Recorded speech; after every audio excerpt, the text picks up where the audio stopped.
agenda. Okay. Hello, everybody who just joined from the waiting room. We are now ready to get the meeting started. So we just first have to do some administrative things on the subcommittee side. So I am going to pass it over to the chair of the Passive Recreation Lands Subcommittee, Kevin Conracote. Hello, everybody. Jill, do we have, let me see. We'll start off with a roll call. I'm Kevin Conracote. I'm the chair of this subcommittee for the passive recreation. And since it's virtual, it'll be a little bit of folks crawling over each other. So one by one, everybody introduce yourselves. From the subcommittee. Only the subcommittee members and staff need to introduce themselves. Sorry, apologies. You'll get to do that later. This is Matt Fusco, Vice Chair of the Subcommittee on the Land Conservation Advisory Board and Local Landscape Architect. Thanks for having me. Bob Gale, I'm on the Land Conservation Advisory Board also. Thanks. I'm Bob Turner here. And I was on the subcommittee in addition to being on the Parks and Recreation Advisory Board. Bob Turner here, Land Conservation Advisory Board. I'm Jill Carter. First of all, Lena Richards is also on the phone. She is unfortunately sick, so she said she might not be able to speak very well, but I am roll calling for her. But I'm also Jill Carter. I'm the Open Space Bond Project Manager and the staff liaison for this subcommittee.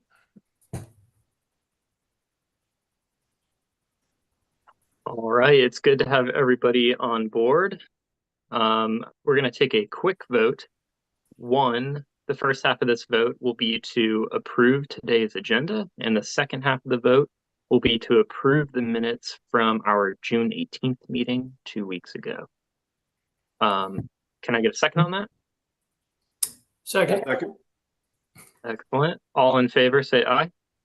Aye. Any opposed? All right. Our agenda is approved and the minutes from last meeting are approved. Jill, I'm going to transfer back over to you and you can get our presentation.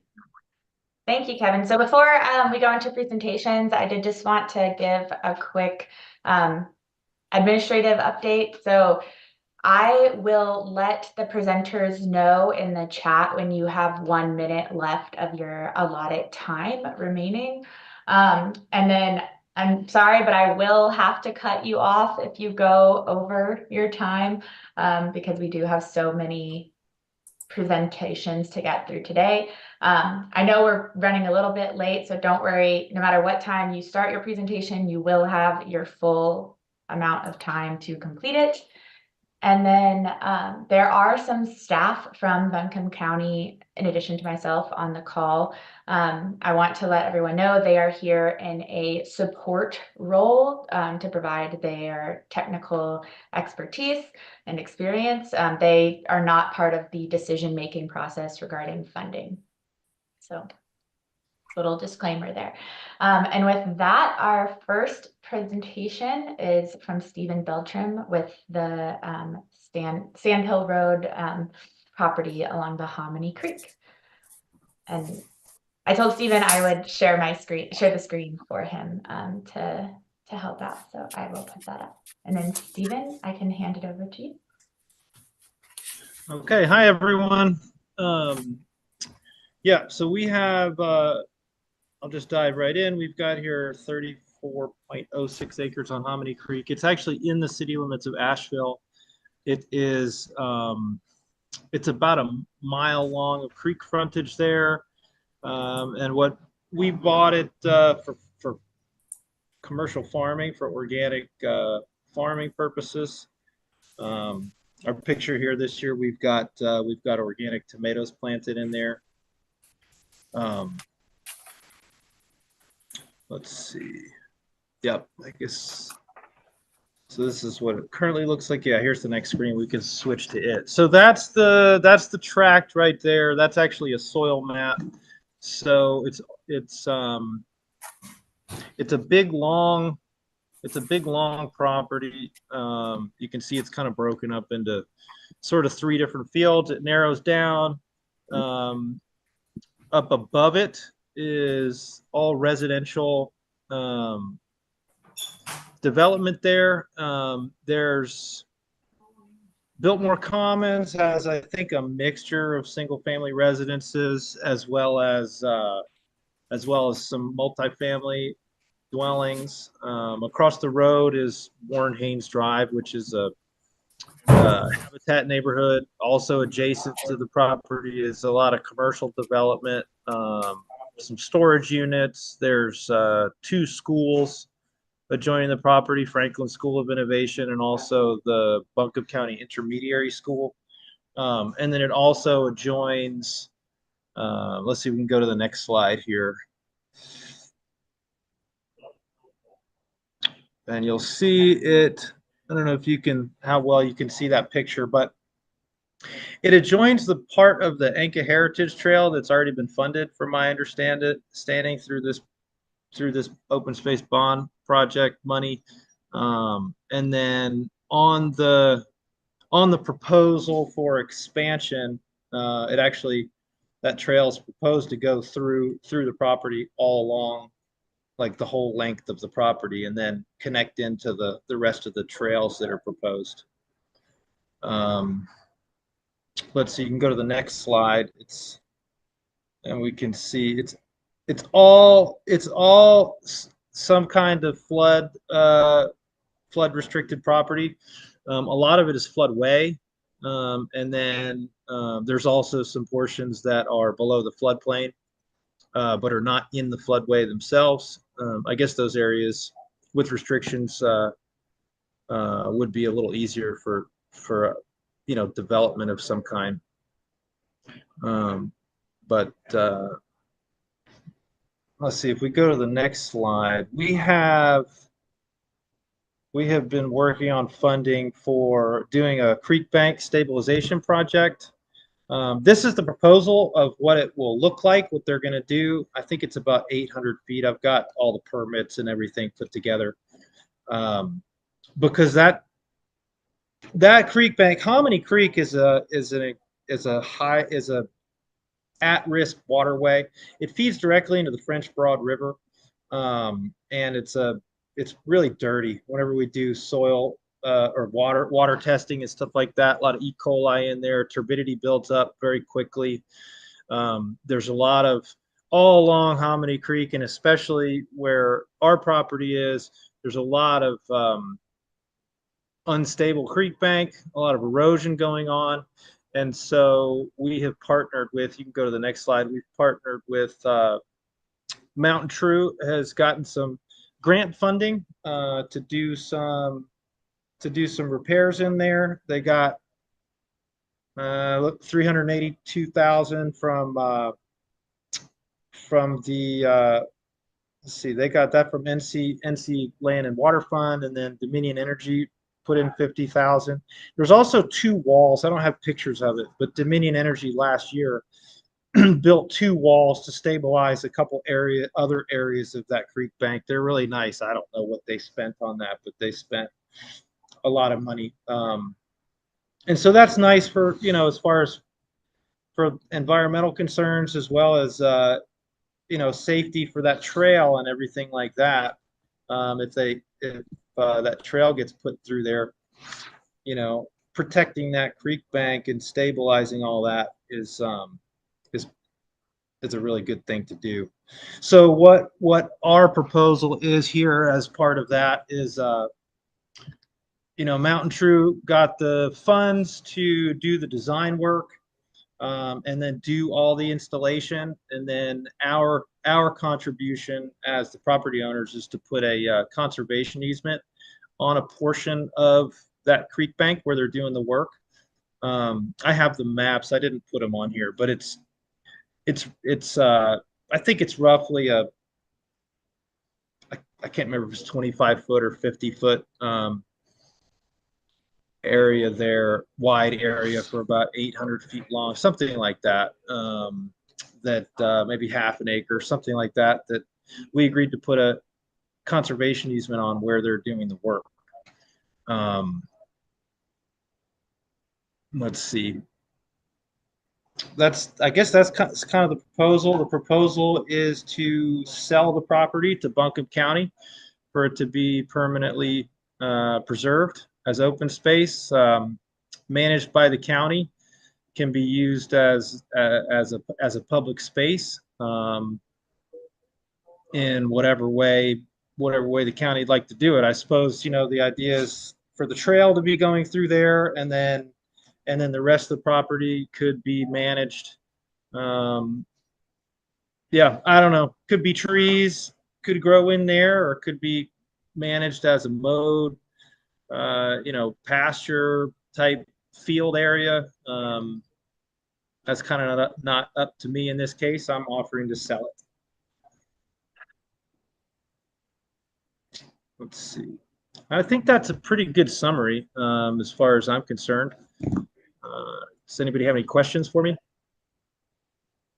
Is there a trail on the property now, Steve? There is not a developed trail on the property now, no.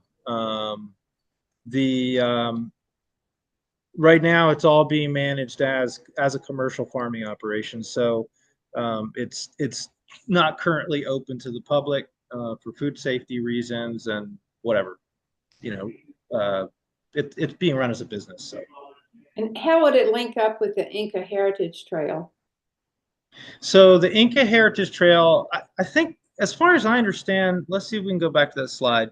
Can we zoom in on that?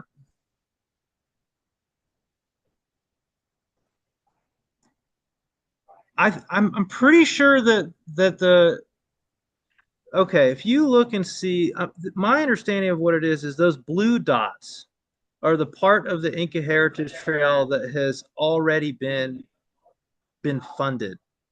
And then when you cross Sand Hill Road, those green dots, those are going through this property. Yeah, and if I'm seeing it right, this property's in the city limits. I think I'm pretty sure that pink area is the city limits, and the city limits stops at the end of my last field back there. So basically, we're talking about the green dots that are in the pink area there along Hominy Creek. So there'd be I guess you'd have to cross the road to get to the part of the Inca Heritage Trail that's already has been funded. And then I suppose I don't know if this is still considered part of what they're calling the Inca Heritage Trail or if it's just, I don't know the designation, but it's adjoining right there. Okay. Steve, this is Bob Turner. I got a quick question on this purchase here. So this is a straight acquisition. What happens if the funds don't come to you for this land? What happens to the land if we can't wing this? There's a lot of. If you can't wing it, yeah. Well, so basically, the way that this idea came up for me is that when I was out there with Hartwell from Mount True, and we were working on designing this easement stuff, I mentioned to him, I said, you know, I'm really getting boxed in here as far as farming goes. That's the only field that we have in Buncombe County anymore.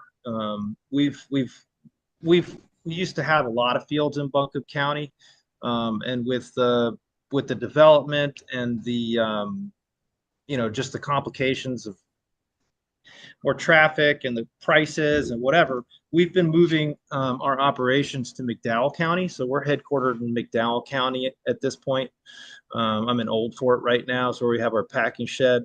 And so I mentioned to him, I said, I really probably should sell this farm and buy, you know, and acquire some more farmland that's more convenient for our business in McDowell County or maybe Rutherford County.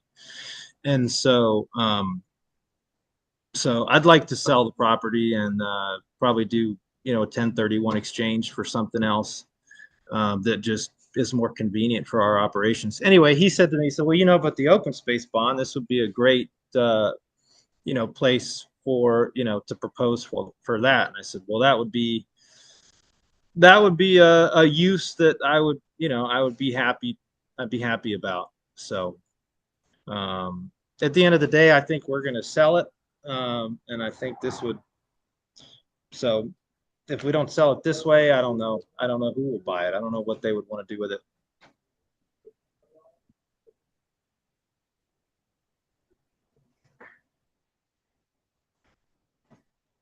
Hey, this is Matt Fusco. As far as the request in the application goes, would the 1.6 million solely go to purchase, or is there other, would that funding be used for other things? No, that's that's the proposed selling price, I suppose. Has And there been so an the appraisal done other on the property? no, not well, I shouldn't say that. Not recently. The last appraisal I got was in I think it was in 2017.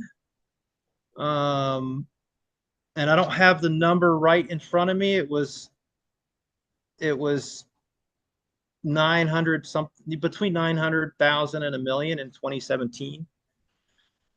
So I mean, to be honest, like that number, I just kind of made it up. I don't have a great way to gauge. I look at the values of the adjoining properties, and a lot of them are in the $150,000 an acre range.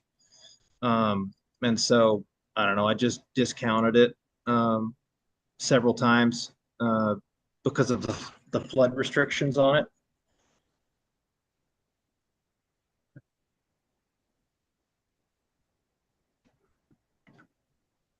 Thank you.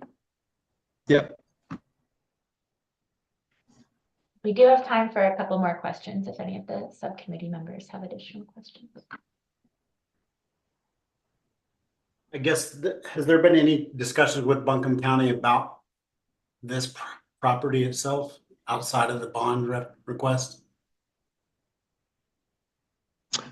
I haven't spoken with anyone. The Okay. only people from the county that I've spoken with are, and I'm sorry, I can't remember. I put his name in the proposal. I spoke with a couple people from Parks and Recreation. I called them when we were first contemplating this because they'd be the ones that would have to take over management, and they were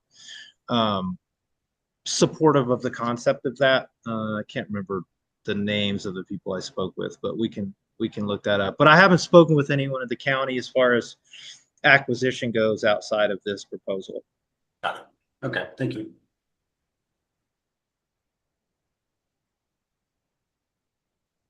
Great. Well, if there are no more questions from the subcommittee, we can move on to the next presentation. But thank you, Stephen, for joining and presenting. Hey, let me, Absolutely. Stephen, Thank you. Stephen, Sure. let me ask one other question. I'd like to, we may be able to do a site visit, but we're not gonna be able to hit all the sites. So I don't live too far from there. What's the address I could drive by and look at that property? It doesn't have an official address because there's no buildings on it.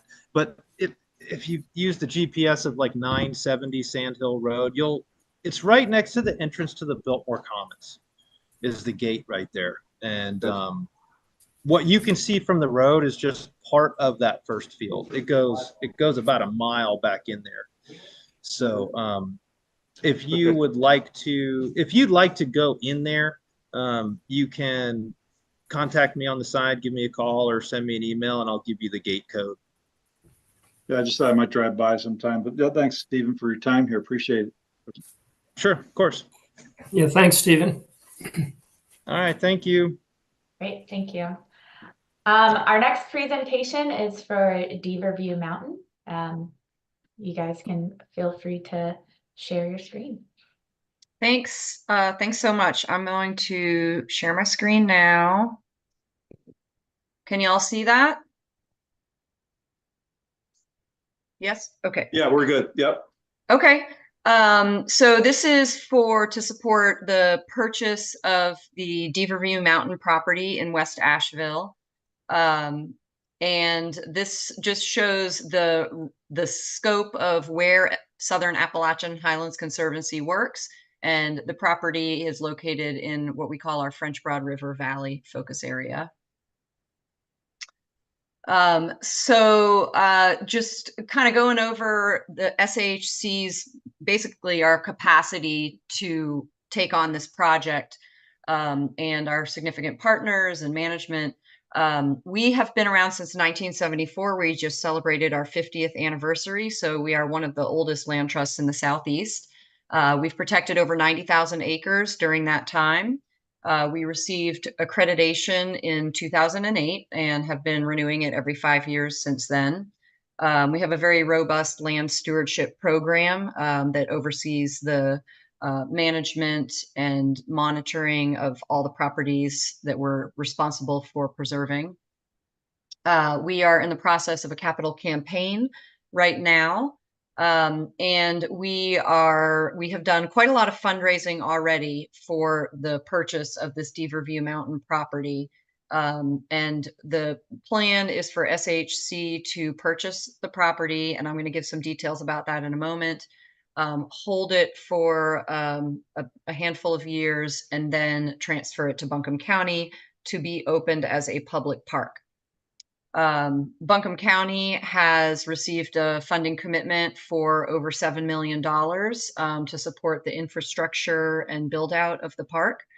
And the key partners, non-funding partners of this are, well, funding and non-funding, are Buncombe County as future owner and manager of the park property, and the state of North Carolina through the funding that has been awarded. And as part of that funding, they will be required to hold a conservation easement on the majority of the property. So what are we talking about here? The property is shown in red on this contextual map. So downtown Asheville is over here to the east, and then West Asheville, just, so we're just a few miles outside of West Asheville.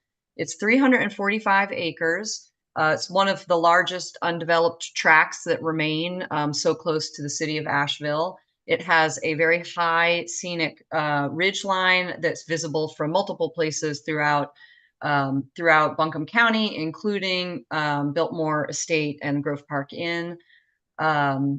And so it will have some build out for amenities as a public park with some view shed locations, and there's already a system of trails there which will be improved. It is about 1.5 miles away from Deaverview Apartments, which is a Mountain Housing Authority apartment complex, and it is located within an economically disadvantaged community, which is verified by census data. And it has biological significance that I'll talk about in a minute. Whoops. I advanced one slide too many. Okay, so just to touch on the one slide. Okay. The Buncombe County bond measures evaluation criteria. So I'm not going to read through all this because I know we're on a time limit, but it checks all of these criteria boxes. Conservation impact, protecting water quality in natural area, the feasibility of it. We've already raised 88% of the funds, and significant management funds have already been committed for the county. To support equity, it's, as I mentioned, in a disadvantaged community. It's also very close to a public bus route, so people who don't have personal transportation, it's only a quarter mile away from the nearest bus stop. And we're evaluating potential for ADA accessibility for people with disabilities. Long-term management and maintenance, I think I mentioned that already. So the amount that we're requesting from Buncombe County is $1 million, which is 12% of the total acquisition costs, and that will leverage state, federal, and private funding. It aligns with county's plans and priorities of protecting 20% of the county's land area. And I know there is a lot of strategic planning going on right now for the new parks planning process, and I'm hopeful that this will be part of that, and it will meet the safety requirements. Sorry, I feel like I'm trying to click through and it's skipping a slide when I do that. Okay, so the timeline, and I will have details on the funding in a moment, but SAHC has received funding commitments from private donors, as well as a grant that has been awarded from the North Carolina Land and Water Fund. And we have also secured a private donor commitment for a bridge loan. And so the timeline is that in March of this year, we submitted this application to the Buncombe County Passive Recreation Open Space Bond Fund. In April, we submitted, Buncombe County, working closely with SAHC, submitted the pre-application for a grant that is administered through the Federal Land and Water Conservation Fund. It's called the Outdoor Recreation Legacy Partnership. So we refer to that as ORLP. We are planning on closing the initial purchase of the property in July of 2025. So our due diligence, we're lining all of that up to be completed by then, as well as administering the state grant. And then following the purchase by Buncombe County from SAHC of the land, the infrastructure and build out will begin. Some pictures of the property. So there is a large open area that provides like a 180-degree scenic view that really is, there's no other opportunity to get that view from anywhere in Buncombe County.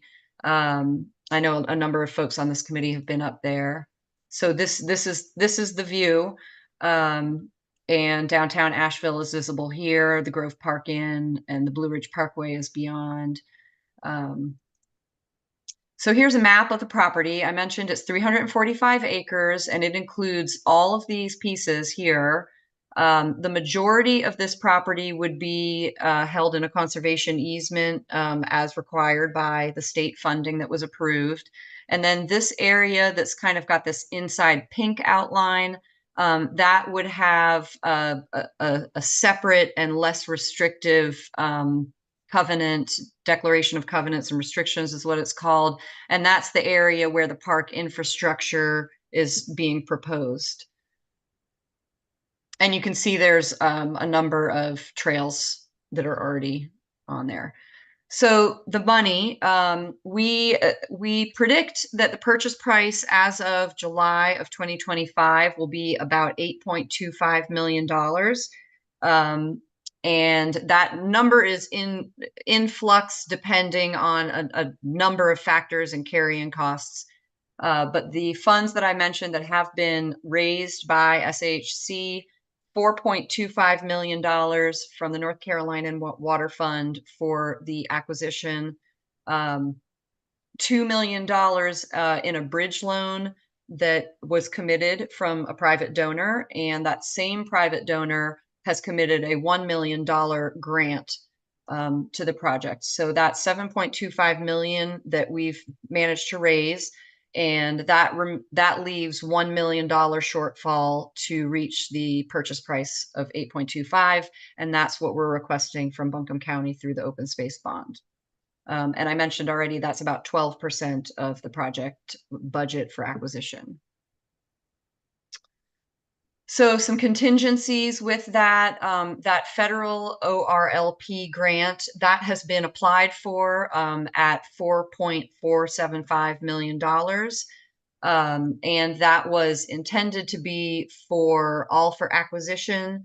If awarded, the funds won't be available until 2026 or moving forward. The process is extremely long. I don't know how long it would take to actually obtain those funds.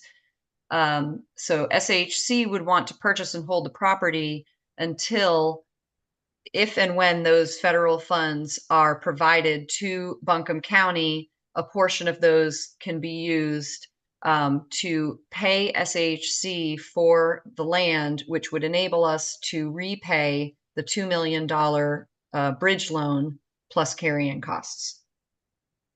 And that Buncombe County has already committed funds for the infrastructure build out.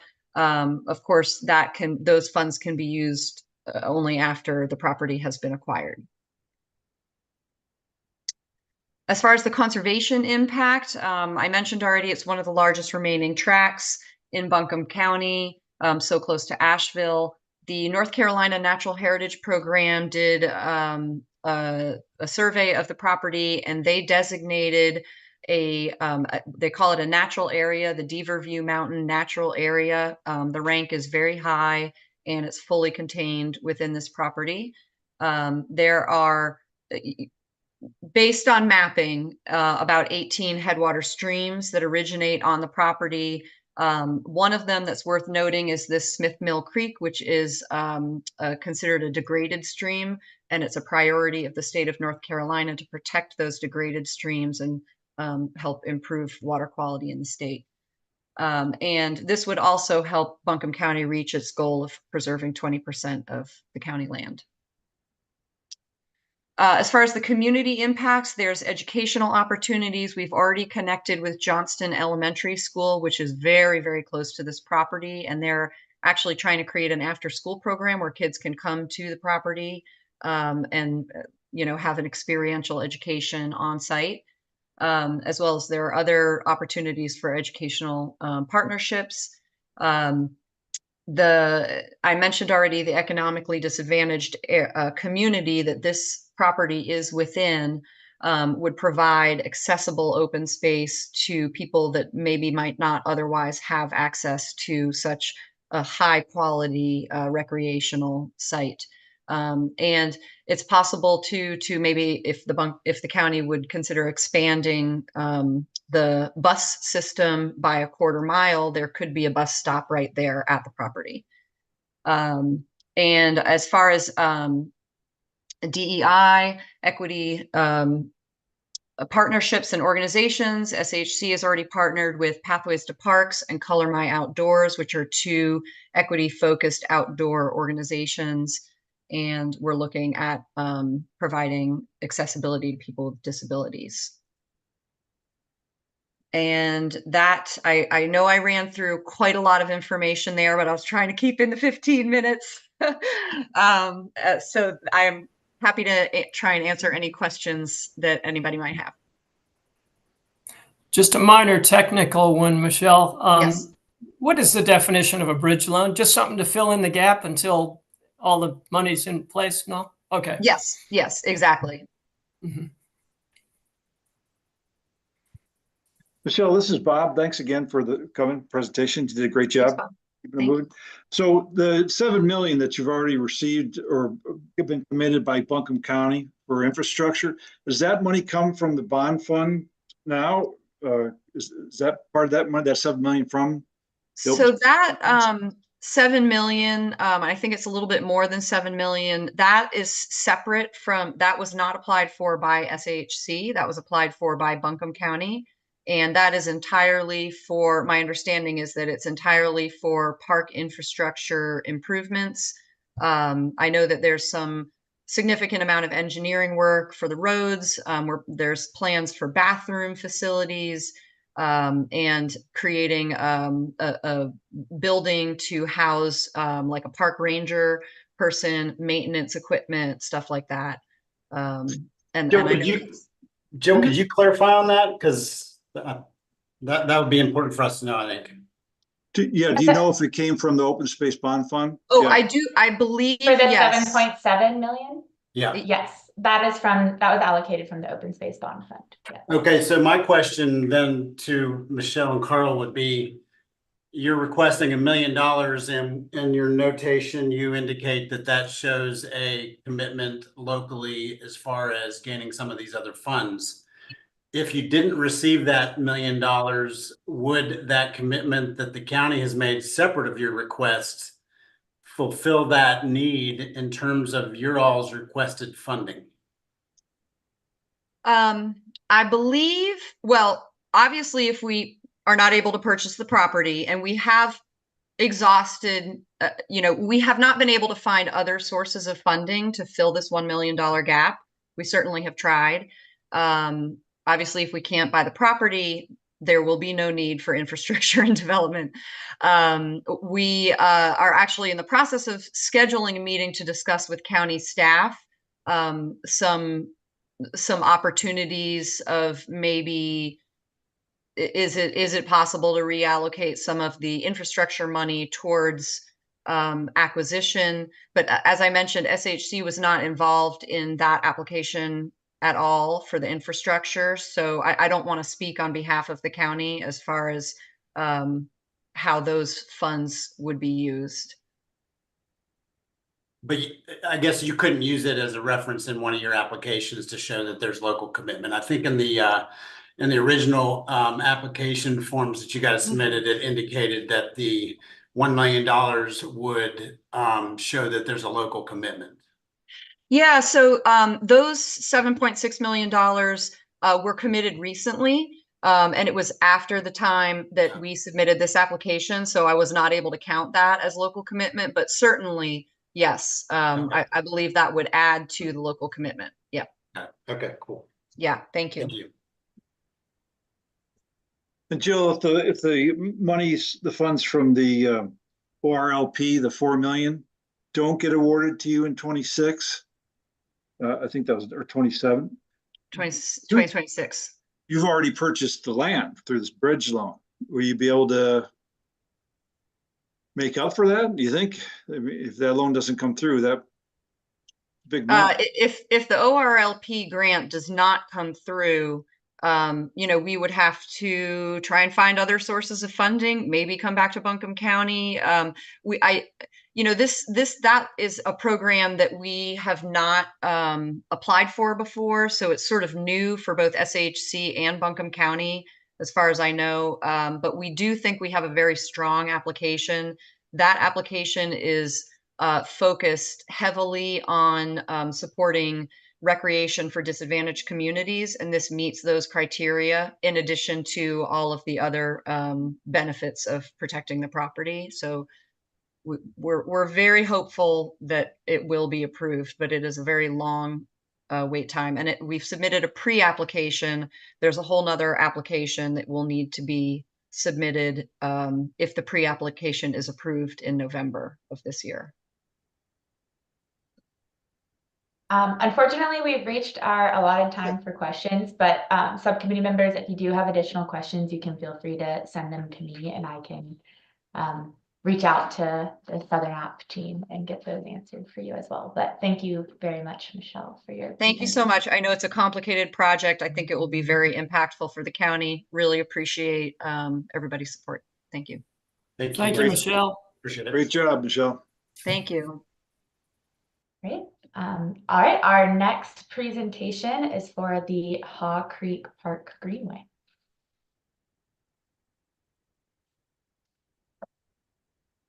Y'all are ready?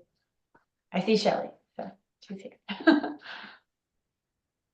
Shelley, I think you are on mute, by the way. We can't hear you. There we go. Okay, thanks, Jill.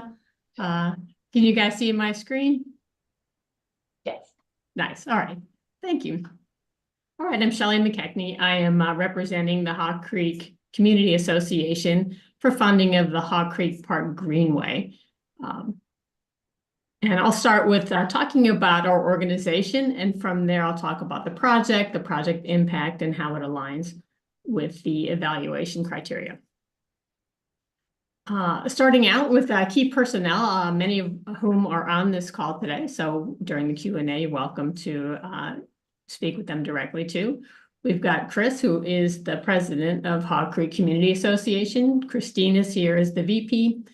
She handles outreach, and for when we get the community involved, we need input from the community on this project. Bruce is our treasurer. I'll be the project manager of this project. I've got professional experience managing projects of this size and far larger. And BB and Jack Tarleton are also key personnel. They are granting an easement for much of the property that would encompass this greenway that we'd like to build in Haw Creek Valley.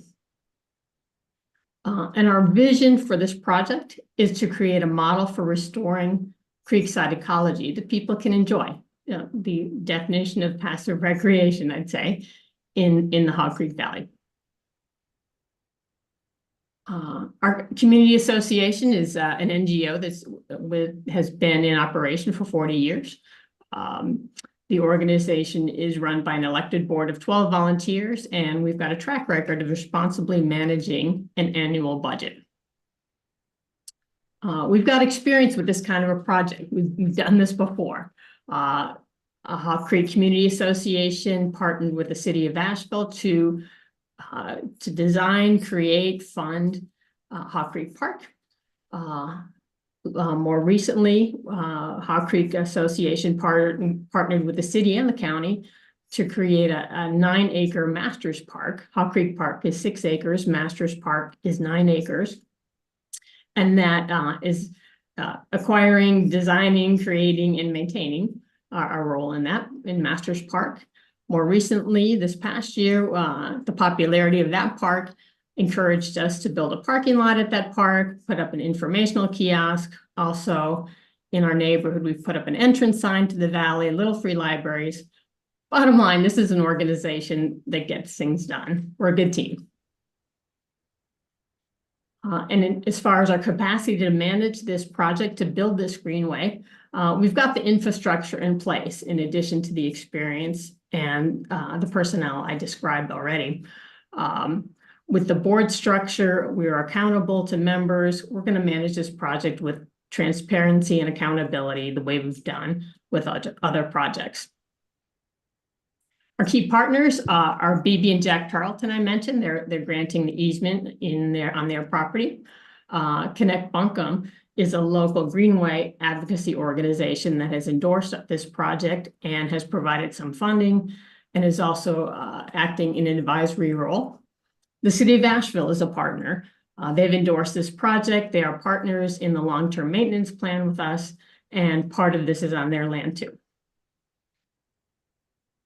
All right, we'll talk about the project itself. The scope, we would acquire an easement for private land, so forever conserving that. We'll build a 585-foot natural surface creekside trail. We'll be erecting signage, fencing, and gates to let people know that they're welcome to come and enjoy this walk along the creek. We'll need to build a footbridge as well because it traverses a tributary of Hog Creek. There's a whole lot of invasives in this land right now. It's beautiful land, but it's overrun right now. And a big chunk of this project is to remove those invasives. Once those are removed, we'll have a clean slate to rebuild and maintain a native creekside ecosystem. And we'll also build an informational web pages on our Hog Creek Community Association website, so people can access that via QR code when they're on the trail to understand how we created this transformation from invasive choked area to natural ecosystem that people can walk along. We are ready to get this done. In fact, this time next year, it's going to be fully functional and ready for everyone to use. We're ready to hit the ground running. In August, we will formally ink an MOU with the city and further the easement process that we've already started. We plan to sign contracts with people to do the work in September and October. And pending the contractor schedule, we hope the construction can start November, December, and maybe even have a soft opening in December. I say soft opening because January through April, we need to finish construction, remove the invasive plants, and plant the native species. So we'll have a grand opening in May 2025. All right, talking about the design, here's a picture from today. It's the before picture. We're talking about an area that's off exit 7 of 240, just north of Tunnel Road in this red boxed area. I'll zoom in on that in the next slide. What I want you to notice is this red line, which is where the greenway will be. It hugs Hog Creek, which is our namesake. And it's important to note in this map how it's in the most densely populated area, the busiest area of Hog Creek Valley. The areas in gray here are commercial buildings. It's our little downtown. And then you can see there's 250 apartments up to the right-hand side. The left-hand side is Arco Gardens neighborhood, and Hawk Creek Park is in the center here. It's also near the library and in walking distance to Hawk Creek Elementary School and Evergreen Charter School. Well, Evergreen, a long walk. We have had a feasibility study done by a civil engineer, and we've got the green light. This is all doable. Our total budget is $118,000 for this project.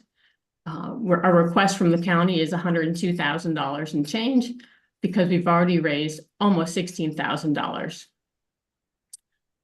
The grants and fundraising we've done is $5,000 from Connect Buncombe, that NGO, that's Greenway Advocates. That's their largest award that they give. And then we've also raised, in 45 days, we went to the community, and within 45 days, we raised almost $11,000, higher than our targeted 10, from more than 79 donors and counting. So people want this. The major budget items, 4 categories, comprise about 75% of the budget. That's trail work, the footbridge itself, easement acquisition, and invasive removal. The rest is trail signage, construction oversight, and permits. Oh, and also, sorry, plantings. We need to spend some money on the plantings. We'll have our Clean and Green Committee of our organization do the planting and plan it out. We've got the whole community is involved in this. The project impact, really it boils down to, we want to provide a model for restoring a natural ecosystem that all can enjoy. We'll have benefits forever. The community impact includes cultural. It's the first public access to our namesake creek, the Hog Creek. It's equitable. It's mostly a flat trail, welcome to all, and accessible to people who have mobility issues. It's also on a well-traveled road. Hundreds of people can walk to the trailhead from their homes or places of business. And it's a connector between community resources. It's really a great opportunity. It's rare, I think, in these situations to have everybody for it, but we really do. We've got letters of support from the Evergreen Community Charter School, Hawk Creek Elementary School, and the local businesses that are right across the street from the trailhead. The businesses, the organizations in the community want this. Individuals want this too. As I said, more than 79 people at least have donated to make this happen. And in blue is one of my favorite quotes is, "I'm 80 and not able to walk very far, but this will benefit families and children for years to come. Who knows? Maybe I can even walk it if I try." Other people have said, these are unsolicited comments from the community. I've longed for a greenway in Hawk Creek since I moved here 29 years ago. Thank you, HCCA, for bringing this dream to fruition. And then I'll talk about how it aligns with the evaluation criteria. Checks the boxes, right? Conservation and environmental impact we talked about. We're going to take an invasive choked area and just reclaim it to its natural state and run a path through it so people can enjoy it. Feasibility, we've had the studies done. We've got the people in place. We've got a budget. We've planned it out. We know what we want to do. Accessibility, it's within 5 minutes walking from a bus stop. It's from 2 bus stops, actually, city bus stops. And it's relatively flat. In terms of equity, it's close to low-income housing. It's again, the flat nature of it makes it terrific for people who may have mobility issues in ways that other paths don't offer in the area. We've got a long-term management and maintenance plan with the City of Asheville and our Clean and Green Committee. We're leveraging not only the funding, the $16,000 we've raised, but also leveraging community assets such as the Hawk Creek Park, which is nearby, has bathrooms, has parking. And those will get more use, we expect, with this greenway built. It aligns with county plans. And as far as safety, we have experience managing, like I say, Masters Park, and we don't expect any safety issues. And should any come up, we're an organization that can handle that. Thanks, Shelley. I'm just gonna have to cut you off. We are over time, so I'll let you finish your thought. But then we'll Thanks, move Jill. to Q&A. Sure. Okay. So I can pass it over to the subcommittee for Q&A.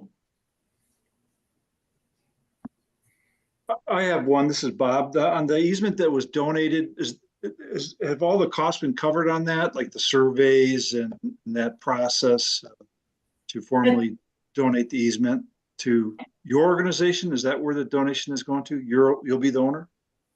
Thank you, Bob. Yes, the costs are in our budget. We've put in $11,000 for the cost, which includes $4,000 for a survey. The easement has not been acquired yet because we need the funds to go forward with the process, and the homeowners are have reviewed the different easement options available to them. And how much land is that total donation for? I know the trail is 500, 600 feet, but what's the easement? But yeah, the entire trail is about half an acre, and the easement portion, I would estimate, is about 65% of that. So it's not huge, but it's small but mighty. Yeah. Shelley, have you, whoever you've contacted to do with regard to invasive removal, have you gotten a definite cost from somebody, or have you gotten some just estimates from, or the people expert in doing this, in knowing about this? That's what I'm getting at. Or have you made a general estimate of what you think it'll cost? Thank you, Bob. We have a firm estimate from a contractor who is expert in this and has worked in the neighborhood before. Okay. What we don't have a firm estimate on is a portion of it. I think $2,500 of that we did a general estimate on limb removal for trees and things that the invasive removal person doesn't do. But Right. 90-some% of the cost is a firm quote that this person will stand by. I believe it encompasses 15 full days of a 5-member team to remove the invasives. There's a lot there.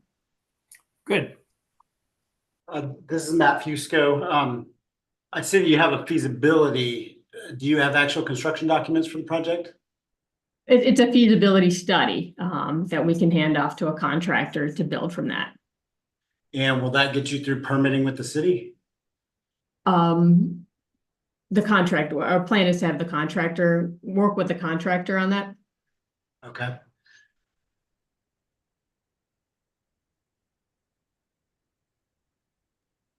And who will be responsible, Shelley, for long-term maintenance on this, long-term care of the property, the trail and all that?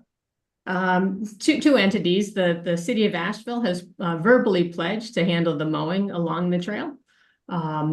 And our Clean and Green Committee will handle overall upkeep, which is what we do at Masters Park and other areas of our neighborhood. Say if a fencing falls down, or if say there's water incursion or something, we've got members that are part of the Hawk Creek Community Association who are also part of the Carolina Mountain Club, and they're expert at maintaining things. So between our organization and the city of Asheville, we've got it covered.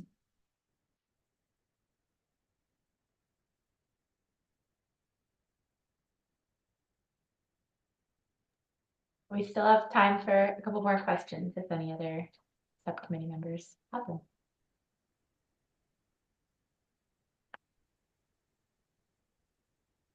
If not, thank you very much, Shelley. We appreciate you guys joining and your presentation and answering all of the questions. So thank you.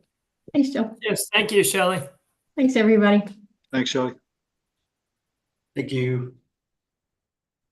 Great. Our next presentation is for the Ridgecrest Connector.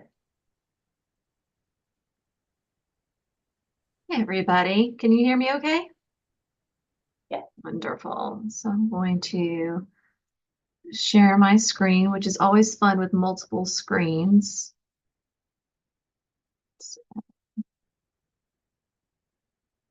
Okay, can you see my PowerPoint?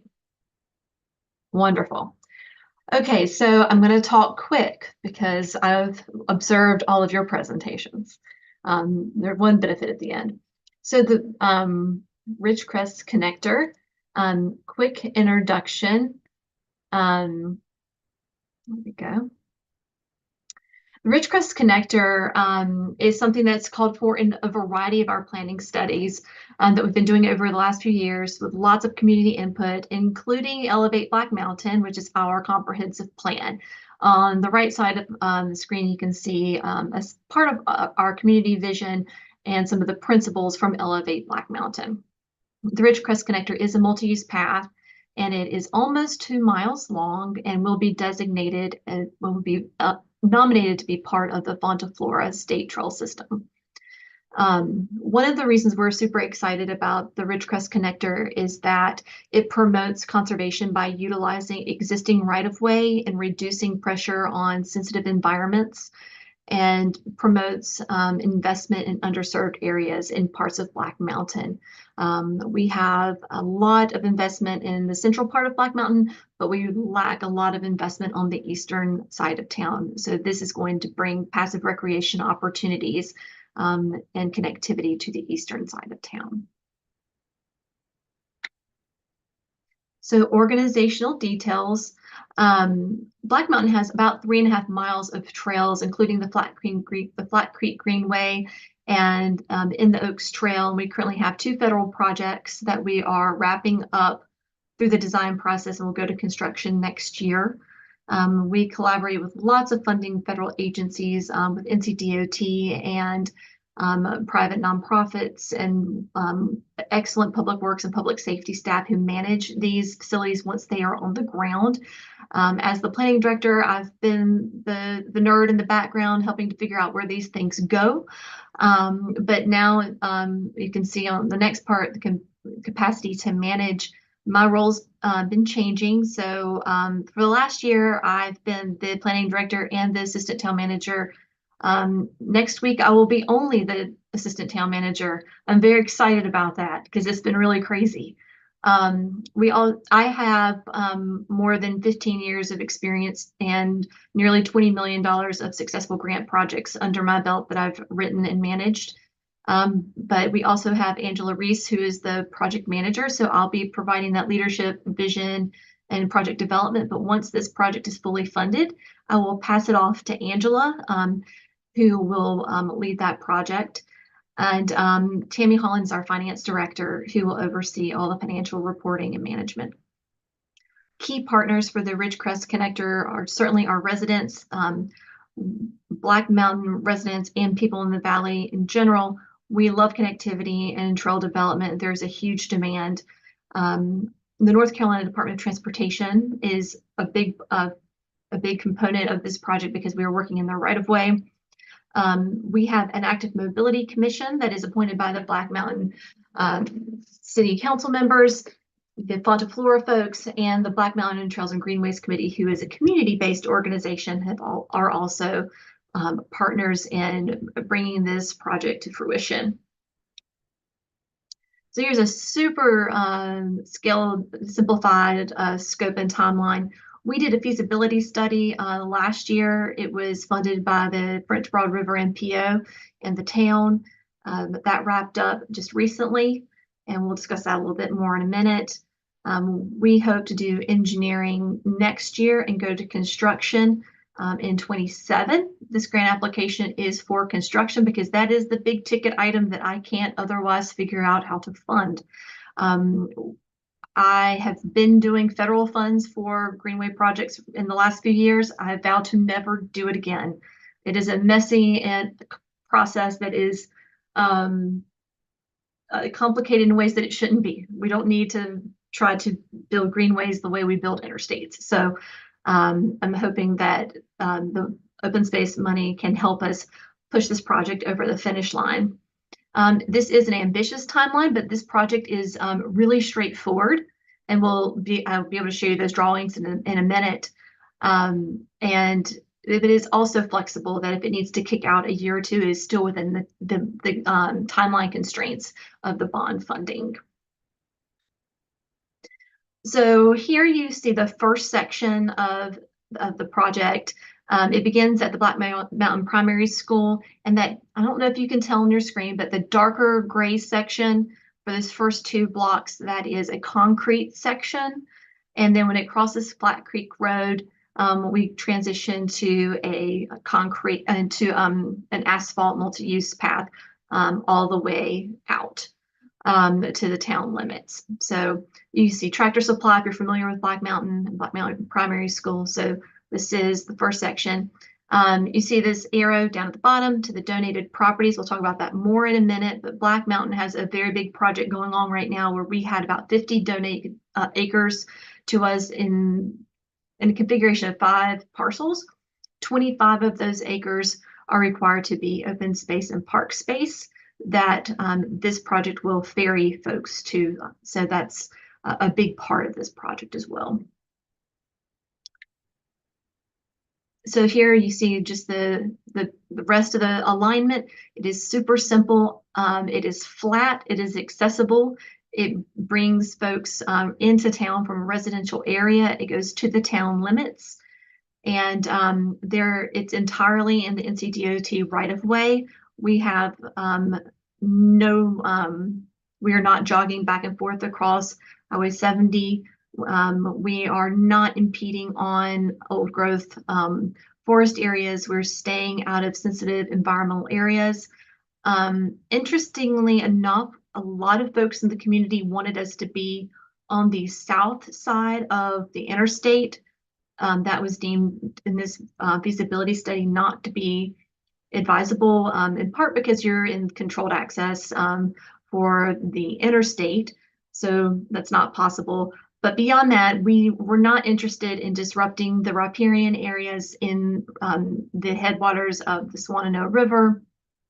And also, we did not want to disturb the floodway. We know that those areas, not only are they extremely expensive to maintain over time, but they are also environmentally sensitive. And we wanted to stay out of those and work in previously disturbed areas if at all possible. These are the 2 cross sections that are part of this project. So the area on the left where there is no red line, that's the concrete 10-foot wide multi-use path that would begin at the primary school and go for those 2 blocks. It is a traditional multi-use path with a green planting strip. And then we get a little creative on the rest of the project. So it's still 10 feet wide. It is asphalt, which significantly brings down the project costs. And then we have a monolithic slab. That's the red strip. It is 18 inches wide, and I want to say it is 6 or 8 inches tall. And this brings enough vertical and horizontal separation from traffic that we meet all of the safety criteria. And it allows us to stay in that right of way and clear all of the utilities. I think in this entire alignment, only 1 utility pole has to be moved. And if you've ever built a greenway, that feels like a miracle. And it keeps project costs way, way down. This is just 2 pictures of the project area. You can see that we have it's flat, but we have 1 climb as you approach town limits. That's where you see that guardrail. There will have to be some clearing in that area to clean that up. But generally, it's very simple. We will not have to require any property or anything like that. So here's a little bit of a deviation from the original grant application I need to talk about. So first, just with the non-bond funded costs, the feasibility study is complete. That was $35,000 project. Engineering, we're estimating at about $140,000. We are going to write some grants for that, but council seems very interested in funding that either way. And if we have to pursue a budget amendment, I think that there's support for that. Those are very affordable engineering costs. When we originally wrote the grant application for the open space money, this feasibility study was not complete. It was almost complete. And at the time, well, since then, essentially the construction cost went up a touch. The hard construction costs are still at $547,000. Our grant ask is at $705,000, and that includes some contingency. Some of the inspection costs with DOT and construction oversight went up. So total construction, including a 35% contingency, a 4% escalation, DOT inspection, engineer oversight, bring construction to just a little bit over $1 million. Which is about a quarter of the cost per mile for most greenway projects I'm currently seeing for nearly 2 miles of greenway. I don't know if there's a process to amend the request, but I'm at this time I'm happy just to leave it where it is. I think that 35% contingency on a project like this is generous, and I think we can get there. So that's just where we are. And with the project, with the feasibility study complete, I feel pretty comfortable with those numbers. Yes. Sorry, Jessica, to interrupt. I just gotta pause you there because we are at time. So if you want to finish your thought, you can go ahead. But we'll need Sure. Just with project conservation, I touched on this a few minutes ago, but with connectivity, we're not disturbing any of the wild areas on the south side, and still be able to protect those forest areas and floodplains, and be creating these links for residents and visitors to those passive recreation opportunities on those 24 acres of recreation space that will be connected by spur to this project going on the donated properties. Thank you. Well, with that, subcommittee, I can pass it over to you for any questions.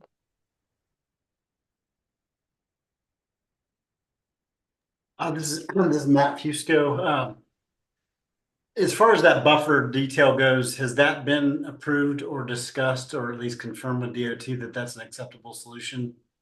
Where Yes, through the feasibility study with Kimley Horn. Mm-hmm. Kimley Horn has confirmed that, or has DOT? Kimley Horn confirmed that with DOT. Okay. What's the speed limit on that road? I think it's 20. Okay.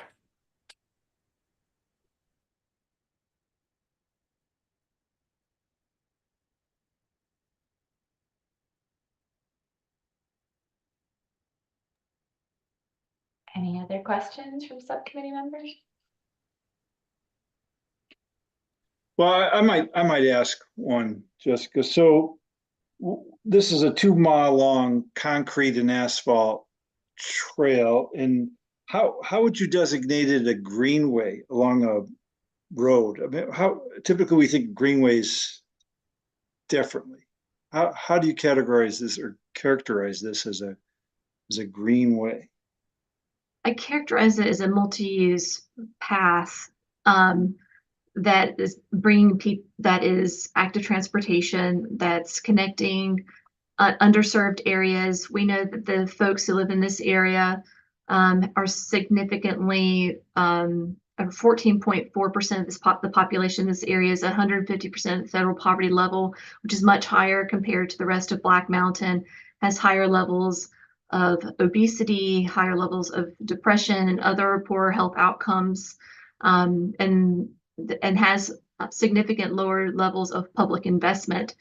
And that by increasing the level of public investment and bringing them into town and increasing their access to public spaces, like the 24 acres that are currently being planned, that we have a greater,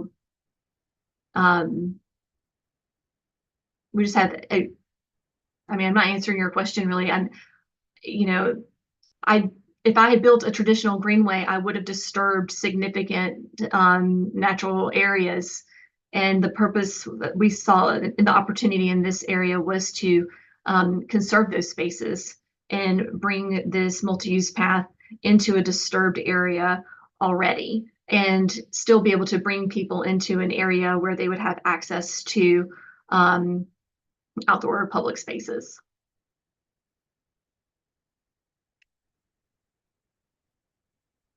I guess just a comment, one thing I can appreciate, I'm familiar with this section of road there, and it's pretty tight, and it is, I think, notable that they can do it all within the public right of way and not have the challenge of multiple land acquisition for that stretch, because it definitely is a tight section between the highway and then the steeper slopes above the main road going into Black Mountain there.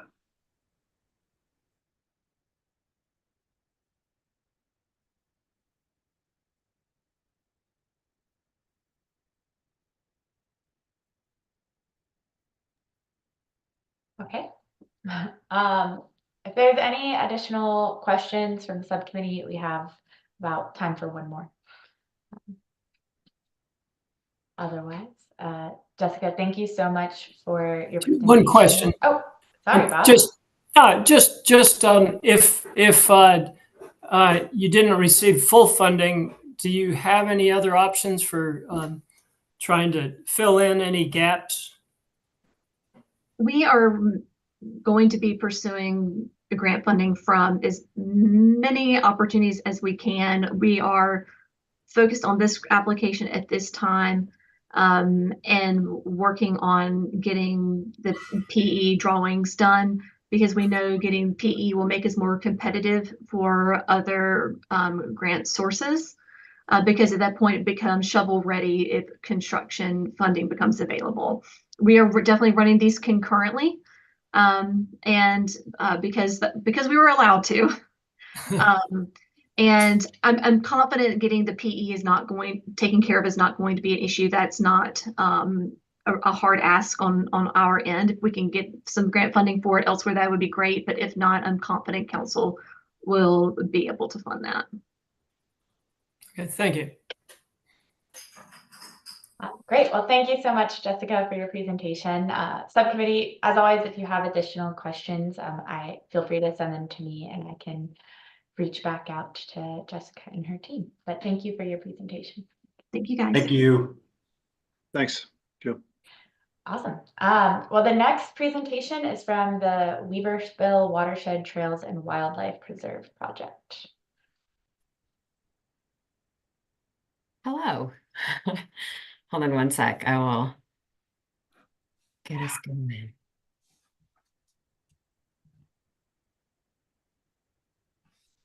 Sorry, friends.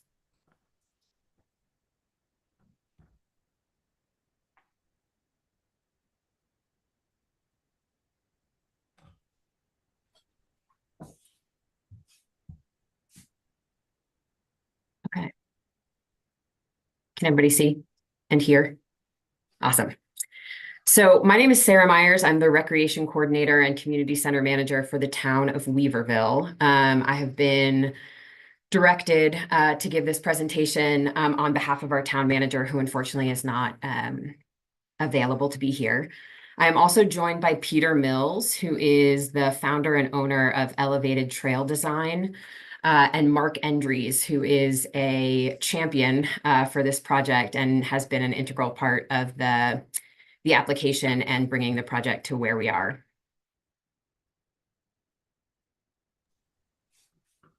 So just a brief overview of the project. It's 309 acres of land that the town of Weaverville owns, primarily mature hardwood dominant forest. We have purchased a professionally planned and designed trail system. So we have the plan in hand that outlines over 9 miles of multi-use trails, parking area on site, some rest and vista areas, and it has a passive land focus with a minimal impact approach.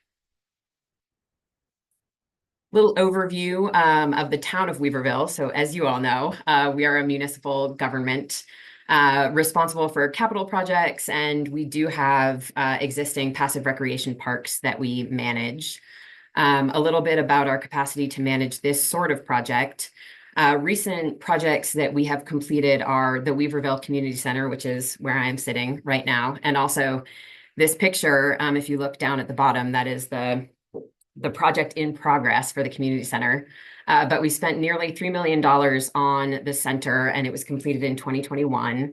And also our recreation complex, which is just up the hill from me, with pickleball courts and basketball court and parking, which is nearing completion this summer. And Public Works and my department collaborate to manage the facilities, the programs, and the grounds, and all primarily passive recreation, with a little bit of active recreation sprinkled in.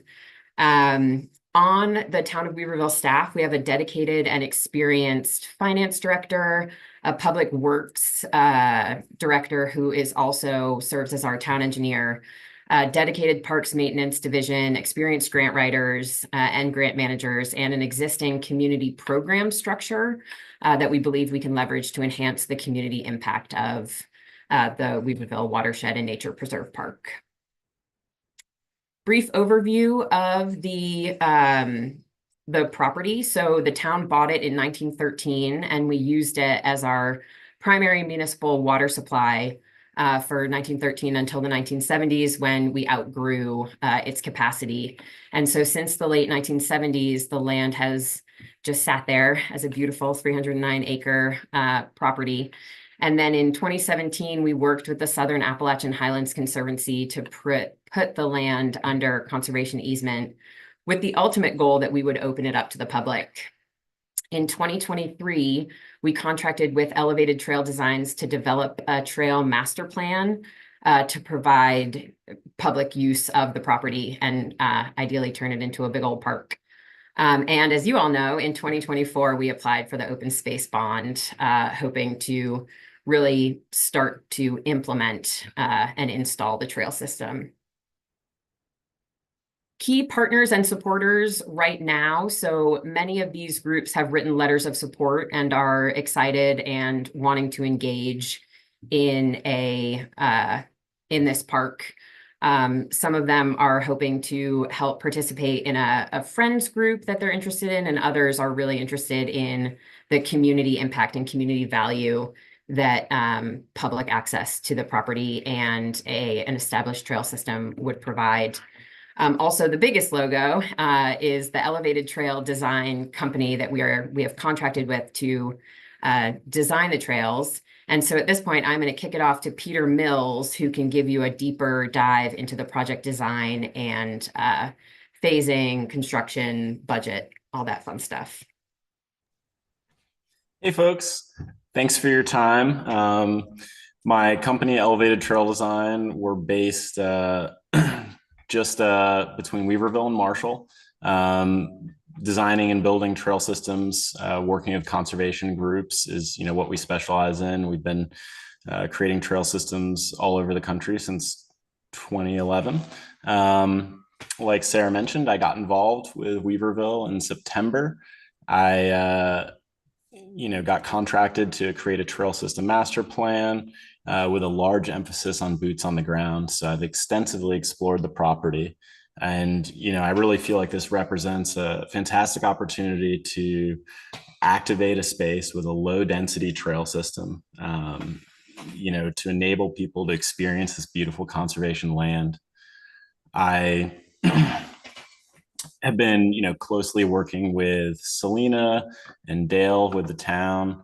Mark has been our trail champion. He's been kind of advocating for this space for years, and it's been a pleasure working with him and kind of garnering what he learned from the property, and then going through our process from start to finish, kind of assessing the land, hearing what the town, what their needs, desires, and wants are. And then that's where I've arrived today with this trail plan in front of you. So I'm happy to report this plan ends up with approximately 9.5 miles of trail, fully kind of spread evenly on the 309 acres. on this slide here. So it emphasizes, this is a multi-use trail system, utilizing the existing logging roads throughout the property, converting some of these into a more minimal trail, closing other logging roads to kind of reduce sediment and runoff on the property. A high priority on creating it as an accessible space. It is a rugged mountain with almost 1,100 feet vertical, but we've designed trails just parallel to Elk Mountain Scenic Highway for folks to get out there and have a shorter park experience, whereas other folks could, create a long hike, walk, or run utilizing the rest of the property. The design is also, it's planned out so it could be a phased approach. You don't have to create every trail to activate the space. So depending on funding, the town can kind of stage that out or implement it once. We've identified a couple areas where these golden stars are that provide some beautiful view sheds and could be a good opportunity as a destination, whether it's a classroom for a learning event or, folks out there to enjoy a picnic. So here we can talk about the budget. So this map represents the same alignments that have been flagged as the other map, but this kind of shows it in a phased approach. So we've outlined a budget for parking at 100,000, working with the town, with Dale and some previous projects. The $232,200 is for the fencing around the reservoir. Phase 1 comes in at 141,500. Phase 2, similar budget, 136. The third phase is a good bit more trail, 222,330. And then that brings us to kind of the last phase would be some improvements to these kind of viewing or rest areas. So that could be a series of rustic benches, maybe some swings, or type of kind of outdoor space for people to gather. As far as our timeline, based on my experience creating trail systems in similar settings and scope, we've arrived at, approximately a 18-month timeline. So that would kind of allow the town to go through their bidding procurement process, go through a construction period. And currently, we kind of got a target potentially for June, July, 2026, which I think allows the town ample time to activate the space and, go through all the necessary steps to open this new park. And so here's the big emphasis here is, having a low impact trail system, high emphasis on conservation of the land while activating it to allow people to enjoy it. Today, currently, you can't access the property. So, this represents just a very feasible opportunity to use these spaces. You'll notice there's a photo of a bridge there. A big emphasis of my design, coinciding with the conservation, is to reduce any stream crossings. So fortunately, our design only needs one bridge, one boardwalk, and then takes advantage of the old infrastructure from the logging roads, using the existing drainage infrastructure, old drainage pipes that goes under the logging roads, kind of improving those, using native stone to harden those areas. Will kind of lessen our impact around any sensitive areas. The photo down at the end here, you can see, that's an old logging road that we've transitioned to trail. And, our goal is to kind of reduce the size of the road and make it kind of help it on its way so that when you're out there for a hike, you don't realize that what you're on, for all intents and purposes, used to be a logging road.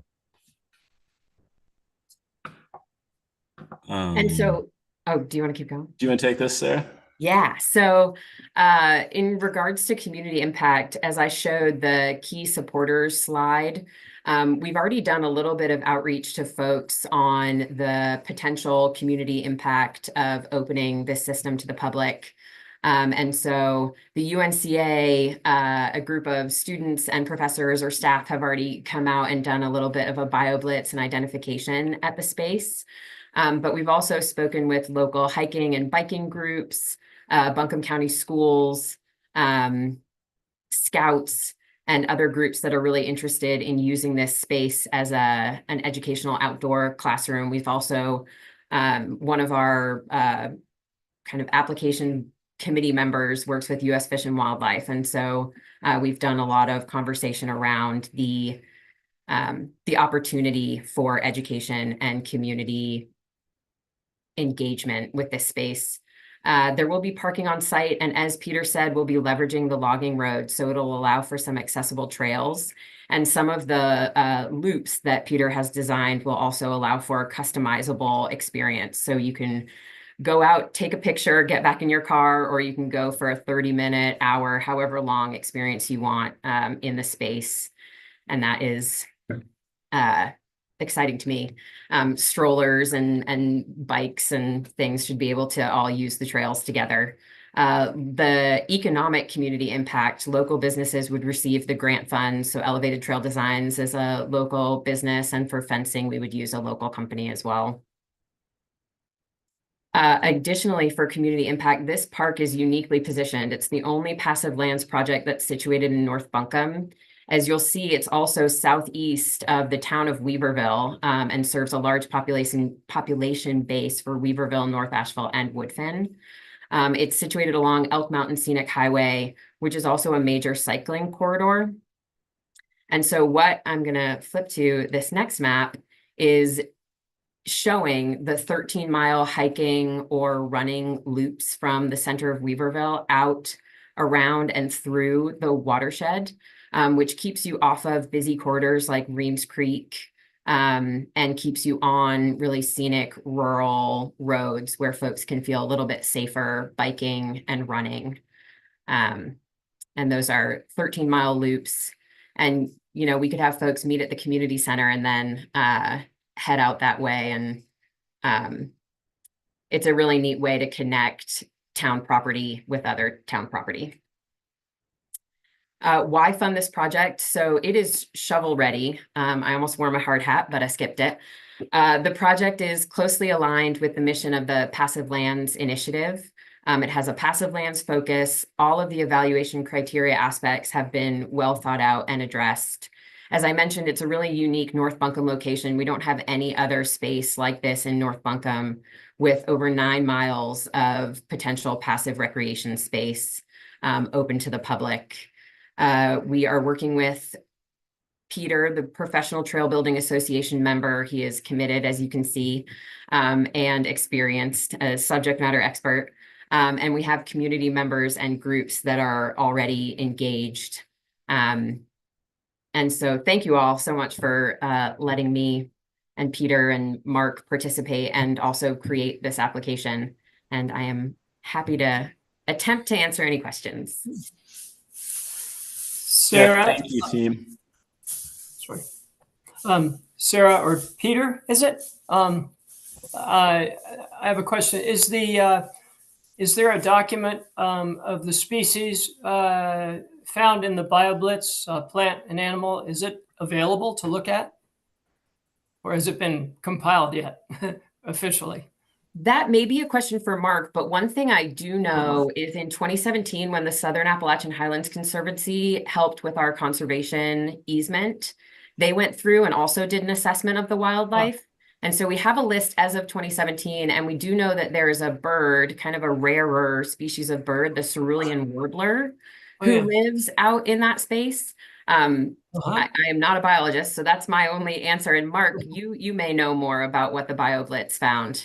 Yeah, we have a list from that effort, and I shared that with the Southern Appalachian Highlands Conservancy to be added to the list of their documentation. I can get you both lists so you have a complete inventory of what's been found to date. Sure, I'd be very interested. Absolutely. I saw a lot of pictures of salamanders. Sounds good. Sarah, I have a question on parking. I know there's a parking area planned for Elk Mountain Scenic Highway, which is where the top part of the property is, but the bottom part of the property is on Reems Creek. And there's no parking available down there. Is that correct? That's correct. That area would be only passable for hikers, bikers, runners.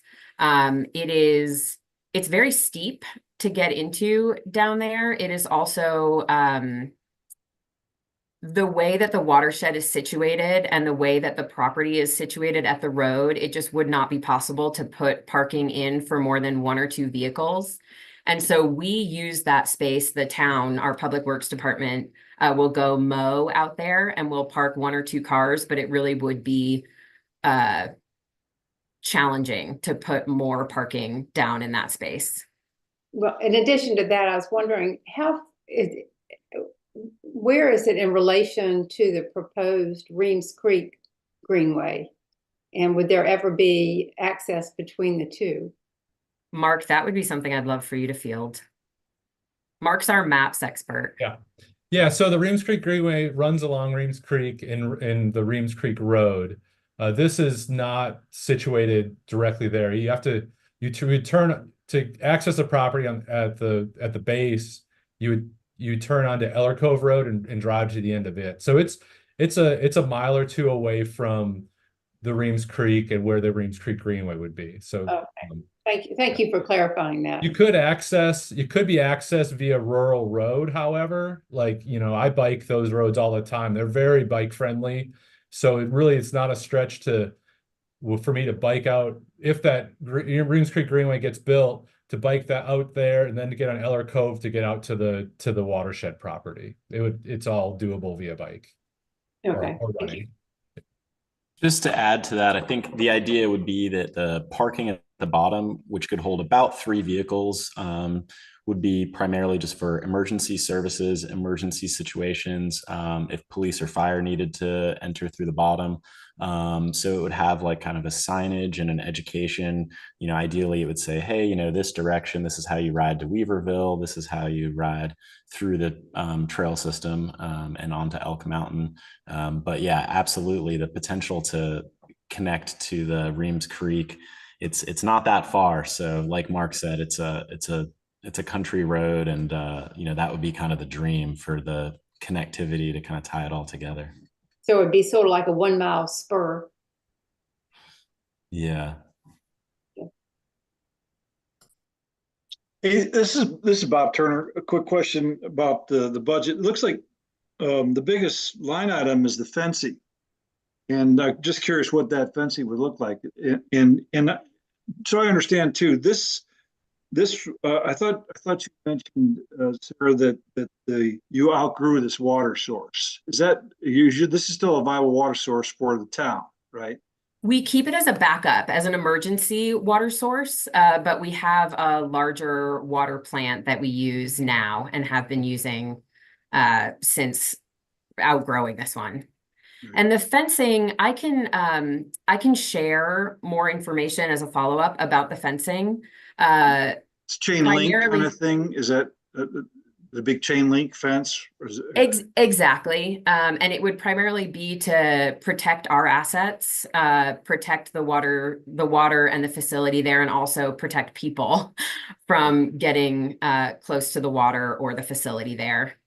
Pump stations, things like that. Exactly. So it would be a lot like what we have up at our rec complex. It would be just a probably 20-foot chain link fence around the perimeter of the watershed and the reservoir and the facility. I'm just surprised that for that budget, it looks like you're building a lot of trails for a pretty reasonable amount of money. We actually did a cost per acre analysis, and of all the applicants, we did come in as the cheapest. Peter or Mark, do you have that number right in front of you?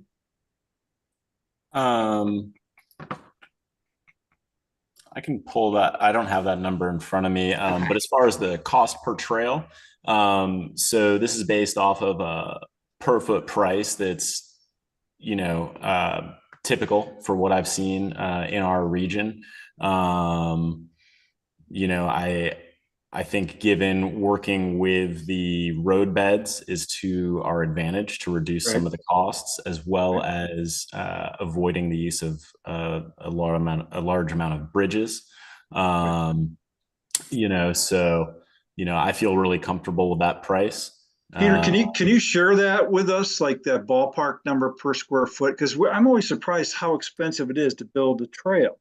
The trails are approximately, it's like, it depends on the section. I can provide the breakdown, but the lowest cost trail is $8 a foot and the highest is $12 a foot for most of the trails in this area. And then there's some additional costs associated with rock armoring, low points, and then the bridges. And then there's a budget for the sign package and the map package. I'm going to pause us on questions. Unfortunately, we are over time and we have one more presentation that we need to hear from today. But subcommittee, if you have additional questions, again, please send them my way and I'm happy to communicate those back to the team. But thank you all for your presentation. Thank you. Yes, thank you all. Thank you very much. Thank you all. Thank you so much, and Thank you. I'd love to host a site visit in the future if you folks have time, and I could hike around in the woods and show you folks the beauty that's out there. Thank you. Well, with that, I will hand it over to our final presenter, which is the Works Community Forest Project. Thanks, Jill. This is Jason McDougald. I'm the executive director at Camp Greer. And I know Sarah's here as well. Help me understand how to share our screen. I just do it normally, like I normally would.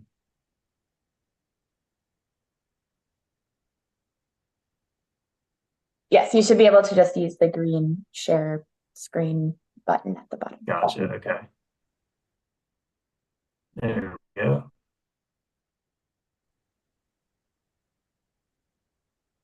Can everybody see that? But Jason, you're going in and out a little bit on us. Okay, let me turn off my camera. Apologize, I'm working on camp internet today. Try this again. All right. So like I said, my name is Jason McDougald. I'm the executive director at Camp Greer, and we're here to talk to you today about the Works project, which is in Fairview, North Carolina, kind of southeast Buncombe County. Camp Greer is a nonprofit camp. We're based out of Old Fort, North Carolina, and we'll be shepherding this project in Fairview. So camp has been around since 1952. We're currently working with the U.S. Forest Service to build out 42 miles of trail on public lands here in Old Fort. So we're familiar with trail projects and public land projects. This is a 250-acre project, and we've been working with Conserving Carolina for about a decade to raise $1.5 million that would conserve the 250-acre tract. It's a very high value conservation project. It sits on the Continental Divide in kind of its own unique watershed, which makes it pretty valuable in terms of conservation. We have raised, like I said, the $1.5 million to secure the property, and we're working towards a closing on the property at the end of this year. And so this, the trail portion of it, we're proposing to build 11 miles of trails on the community forest part. And the property would be subdivided into two different tracts. There would be a 220-acre community forest that would be open to the public year-round. And then there would be a 30-acre campus in the center, which my colleague Sarah will talk about here in just a few seconds. But as you can see from the maps, there's a little bit of a trail desert in the southeastern part of the county.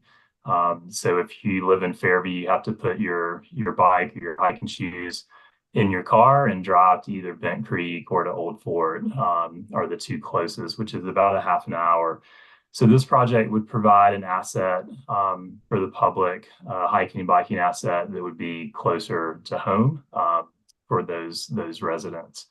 So that will give you a little bit of the overview to the project, and then I'll turn it over to Sarah to talk about kind of the programming that's taken place. Hello, everyone. Sarah Gerald. I'm the Director of Works Project, which is a career-connected education program for public school students in Buncombe County. We partner with Buncombe County Schools as well as Asheville City Schools to provide educational opportunities to their students. We partner with many of the career tech education programs within those schools to help support and add value to programs that the public school system is already supporting. And we also run our own programs. We have a summer program for middle school students, rising 6th, 7th, and 8th graders in the public school systems in Buncombe that provides an opportunity for the kids to come out to the 30-acre campus and learn different skills and trades, everything from outdoor recreation economy, Cane Creek cycling components comes out, down brand tints, to masonry with Old Castle, to solar with Sugar Hollow Solar, to all sorts of different opportunities. Hellbender paddleboards comes out to create opportunities for these kids to just learn about different skills and trades and potentially create pathways for them that lead them to fulfilling careers as adults and things. So this next slide is an overview of the project. Like I mentioned earlier, it's 250 acres. The area that you see at the center there with the lake, that's the 30 acres that Camp Greer will hold title to for the Works project. And then the 220 acres that surround that kind of inner loop will be the community forest. So you see the greens and the blue trails that are kind of drawn in there. This is the trail concept plan, and it's like I said, 11 miles of hike bike trails. And we're really targeting these for beginner and easy intermediate type trails, so making these kind of the most accessible for folks. So folks that want to get out with their kids after dinner or on a weekend and they don't want to drive far, this will be the resource for that. So similar to what Peter was describing, it's a combination of new trail development, some road to trail conversion, and then some reroutes of existing non-sustainable trails. So again, we're kind of budgeting about that same number, $10 a linear foot, and it's kind of a good number to go off of in general for trail construction. But yeah, so that's the land plan. Rob Dahl with Find Your Line has been doing the land plan, and then the trail plan was created by Steve Kasachik, who we worked with in Old Fort. He used to be with IMBA, and he's with another company now, but we have a good relationship with both those folks. We have not selected a trail contractor yet. If awarded, we would put this out to bid like we've done in Old Fort, but we've got a couple of companies that we think would be great for the project that we'd like to get bids from. But it's really incredible property. If you haven't been out there, we'd love to give you a site tour. And then final slide, and I'll check back over, is just the impacts for the project. Yeah, so as Jason mentioned earlier, conservation of 250 acres of high priority land in southern Buncombe. We've had an assessment done of all the different wildlife on the property, and it's pretty cool to see all the different critters and plants and things that are important and native to this region that would be conserved in this project. The creation of the community forest is definitely serving the community. We have a board that's comprised of people who live in the Fairview community, business owners and neighbors who have come together to help us create this plan for this forest. And also, buy into, where trailheads should be and that sort of thing, and how the forest can be accessed and what the different uses should be. So definitely creating opportunities for the community to have a say in what the forest is like. And then the Career Connected Campus, which I spoke about earlier, really provides opportunities, for us to connect kids in the public school system to this particular area and this land. Some of the CTE programs that we partner with are like forestry programs. I'm working on the potential of working with some arborist businesses as well.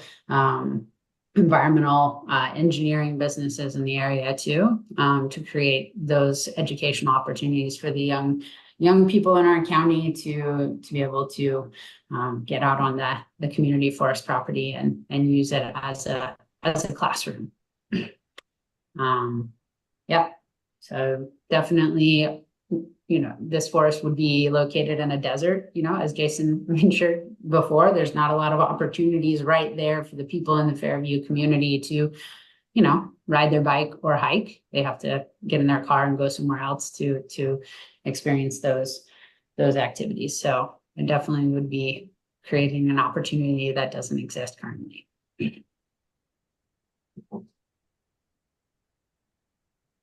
Happy to take questions or yield the remaining time that we have, but we appreciate y'all giving us the opportunity to present. Have you all, this is Bob Gale, have you all costed out doing all 11 miles of the trails at once, or is it phased any, or could you, if you didn't get enough money, could you still move ahead with half as many trails for now or something like that? Or do you have any other funding possibilities? Yeah, in terms of the conservation, we've got just the property acquisition. The folks that are in that capital stack are the North Carolina Land and Water Fund, Buncombe County Land Conservation Advisory Board, private donor, and then the U.S. Forest Service. And then in terms of the trail development itself, we can certainly do it in phases. There are some economies of scale to putting all 11 miles out to bid at once. And there's also some savings in overhead, and grant management. But we would go to the RTP grant, we'd start writing $100,000 RTP grants to make up any difference that we couldn't get in this funding round. Well, thanks. I was happy, and I'm sure other members of the Land Conservation Advisory Board were happy to help get that property in a conservation easement with some county funding previously. So I'm glad to see plans are moving forward here.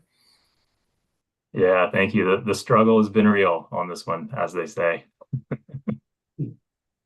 Hey, this is Matt Fusco, and I'm just curious about, I'm looking at the map, but it's not real clear on where the parking would go for the general public.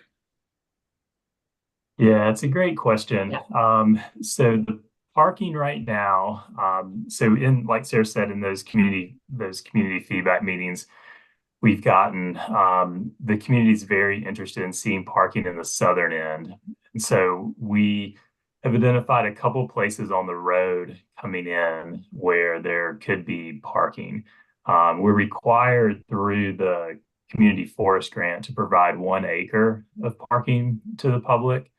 And, we're kind of still working to figure out exactly where that's going to be, but I can tell you it will be along that southern road coming in. We have identified some parking on the north boundary, but the community is not interested in having that parking up there right now. So we're just kind of put that in our back pocket for future use. So the primary parking kind of phase 1 will be along that southern road, right before you get to the lake, essentially, if you can see it on the map. Regarding the parking, And to kind of further, there was an area that in the early part of the application that said that there would only be 6 parking spaces in that 1 acre. Is that a typo or is that real? Seems like that's what was not very many. Yeah, that's what's required. There in our planning, like there will be more than 6 spaces. And the spaces that we've identified along the road that Jason mentioned, there'll be more space than that. Yeah. Hey, Sarah, Jason, this is Bob Turner. I was fortunate enough to do a site visit there as part of the LCAB review. And a question is, how will the public still have access to the lake up there and access to the trails from that pond that's there at the camp? Some interesting buildings around there too that house the camp members and stuff. Is that all going to be accessible for the public? Yeah. Part of this? So there will be like about a 600-foot section of the lake along the southern side that will be accessible by trail only to the public.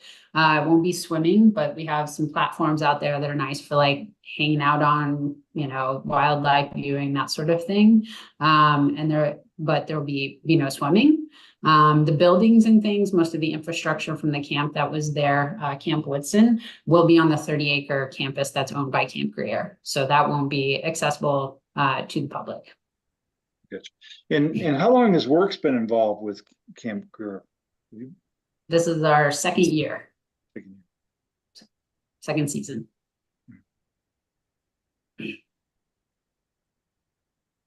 And I will just say that, Camp Greer is the nonprofit partner that'll hold title to that 30 acres, but we're also the programming. So we're kind of the parent nonprofit for the Works project and the land, the campus at the 30 acres. And then Conserving Carolina will hold title to the 220 acre community forest and then lease that back to us to manage. So we'll be responsible for trail maintenance and, the volunteer program and all that stuff. How would you create a cool educational opportunity out of that for learning for the young people in the county as well, like trail maintenance and building and things like that. Yeah, it's an awesome facility. It really is spectacular. But how do you keep the public out of there? How would you keep them from going in there and parking and jumping in a lake? Yeah, we're definitely, there will be a a gate on balance the for road. sure. Yeah. Yeah. So the road Jason. will be gated. Yeah, the road will be gated. The trails will be signed. And if you look closely at the trail map, none of those trails, there's only 1 or 2 kind of connections for the campus, the inner campus, to connect to that community forest. And so we're really, those trails are laid out in such a way that it limits, the public would have to bushwhack down essentially to get to those assets. We currently have a similar situation at Camp Greer. We put a 4-mile connector trail through our campus that allows the public to connect kind of cross complex east and west, and we close it during the summer.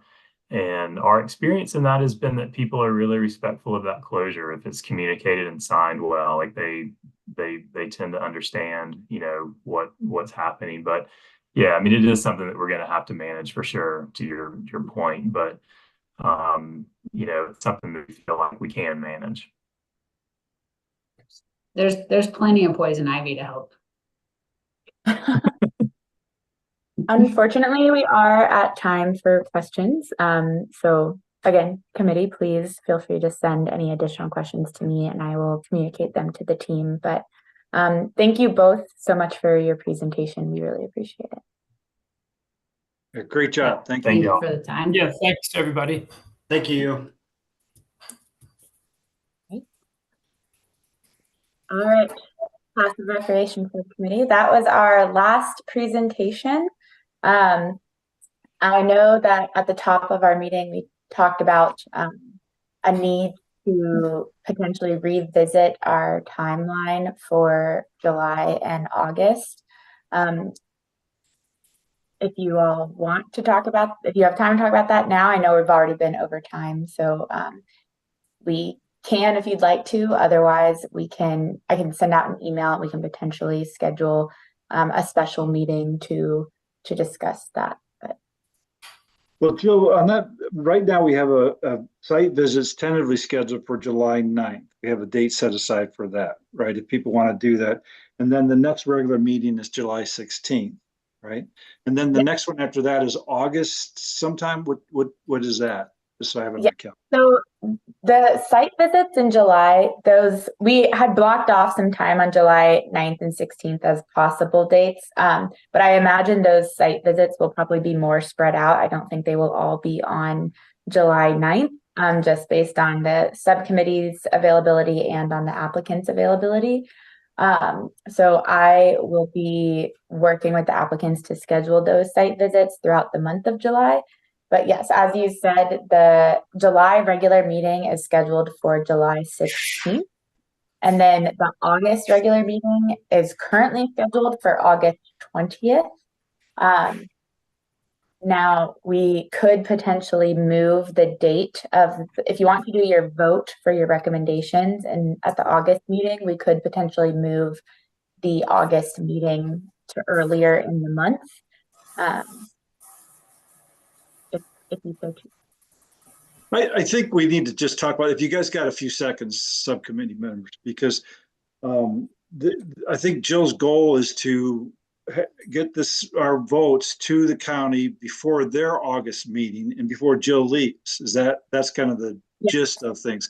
And so maybe we should look to moving the August meeting ahead a little bit, because that would give her time to present it to the commissioners. Is that right, Jill? Is that?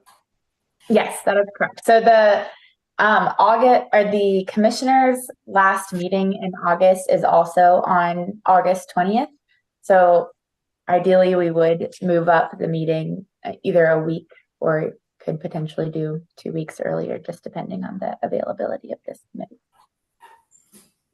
So if we looked at perhaps August 6th or August 13th to keep it on a Tuesday, does that make sense for everybody? It gives us a little more time to talk and still have a vote in August if we think it's important to hit that before Jill leaves and before the commissioners get their information. I could meet on August 6th. Me too. Yeah, I'll be available as well. What I am interested in is kind of what is the most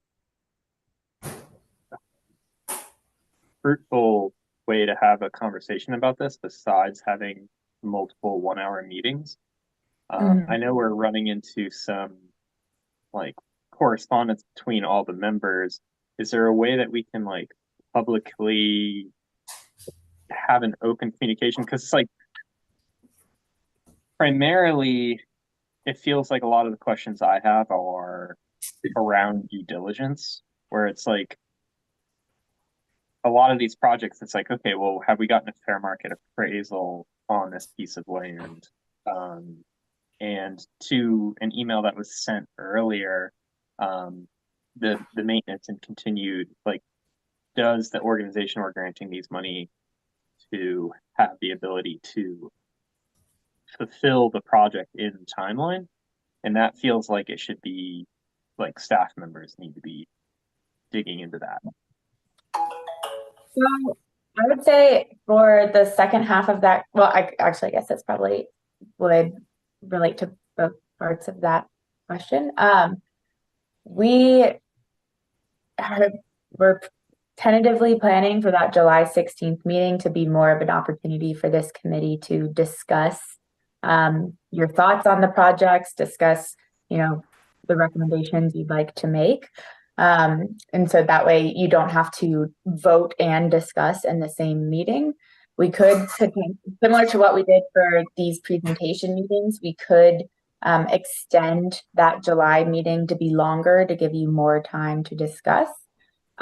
With regards to the staff questions, you do have the staff comments in the score report. So the staff kind of weighed in on their thoughts about the applicant's ability to manage or implement these projects in those scores. So if you have, specific questions about the feasibility or the long-term maintenance and management or any of the scores, I would recommend you share those with me and I can communicate with the scoring committee to get their specific, if they didn't elaborate enough to your liking in the score report, I can get kind of their specific input on why they might have given a project a specific score on any of the criteria. And we can also invite staff to come to that July meeting as well to answer those questions. And Jill, I had unmuted to offer a similar option. Mind if I jump in? Please. You're right that any conversation, whether it's in a meeting or via email among the committee, becomes a public meeting. Another option to give extra information to the committee between now and then would be to add this sort of question and answer period. So Jill could say, set a date to get questions to her, and then she could source those to members of the review team or to the applicants if you're still holding some follow-up questions that occur to you as you process these presentations. Get them all to Jill. She builds in a week or two to gather the answers and then gets them back to this committee so that you feel like you've got more complete information by your next meeting.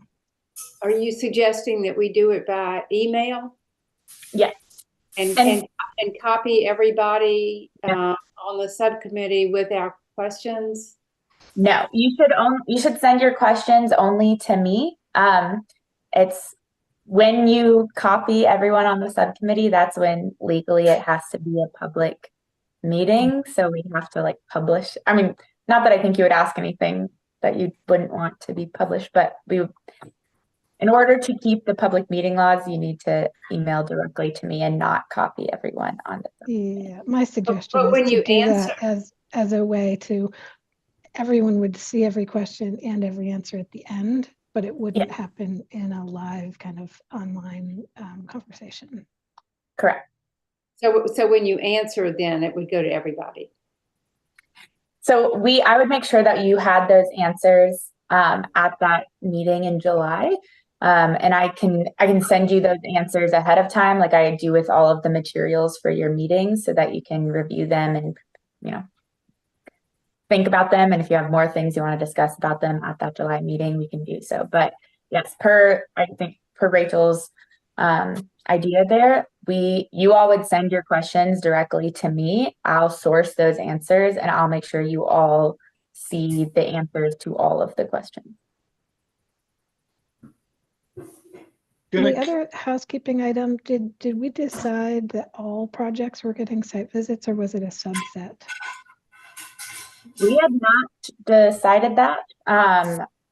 We certainly need to. I think, again, as we talked about in the last, I guess in the June or May meeting. Wow, I'm lost on which month it is, everybody.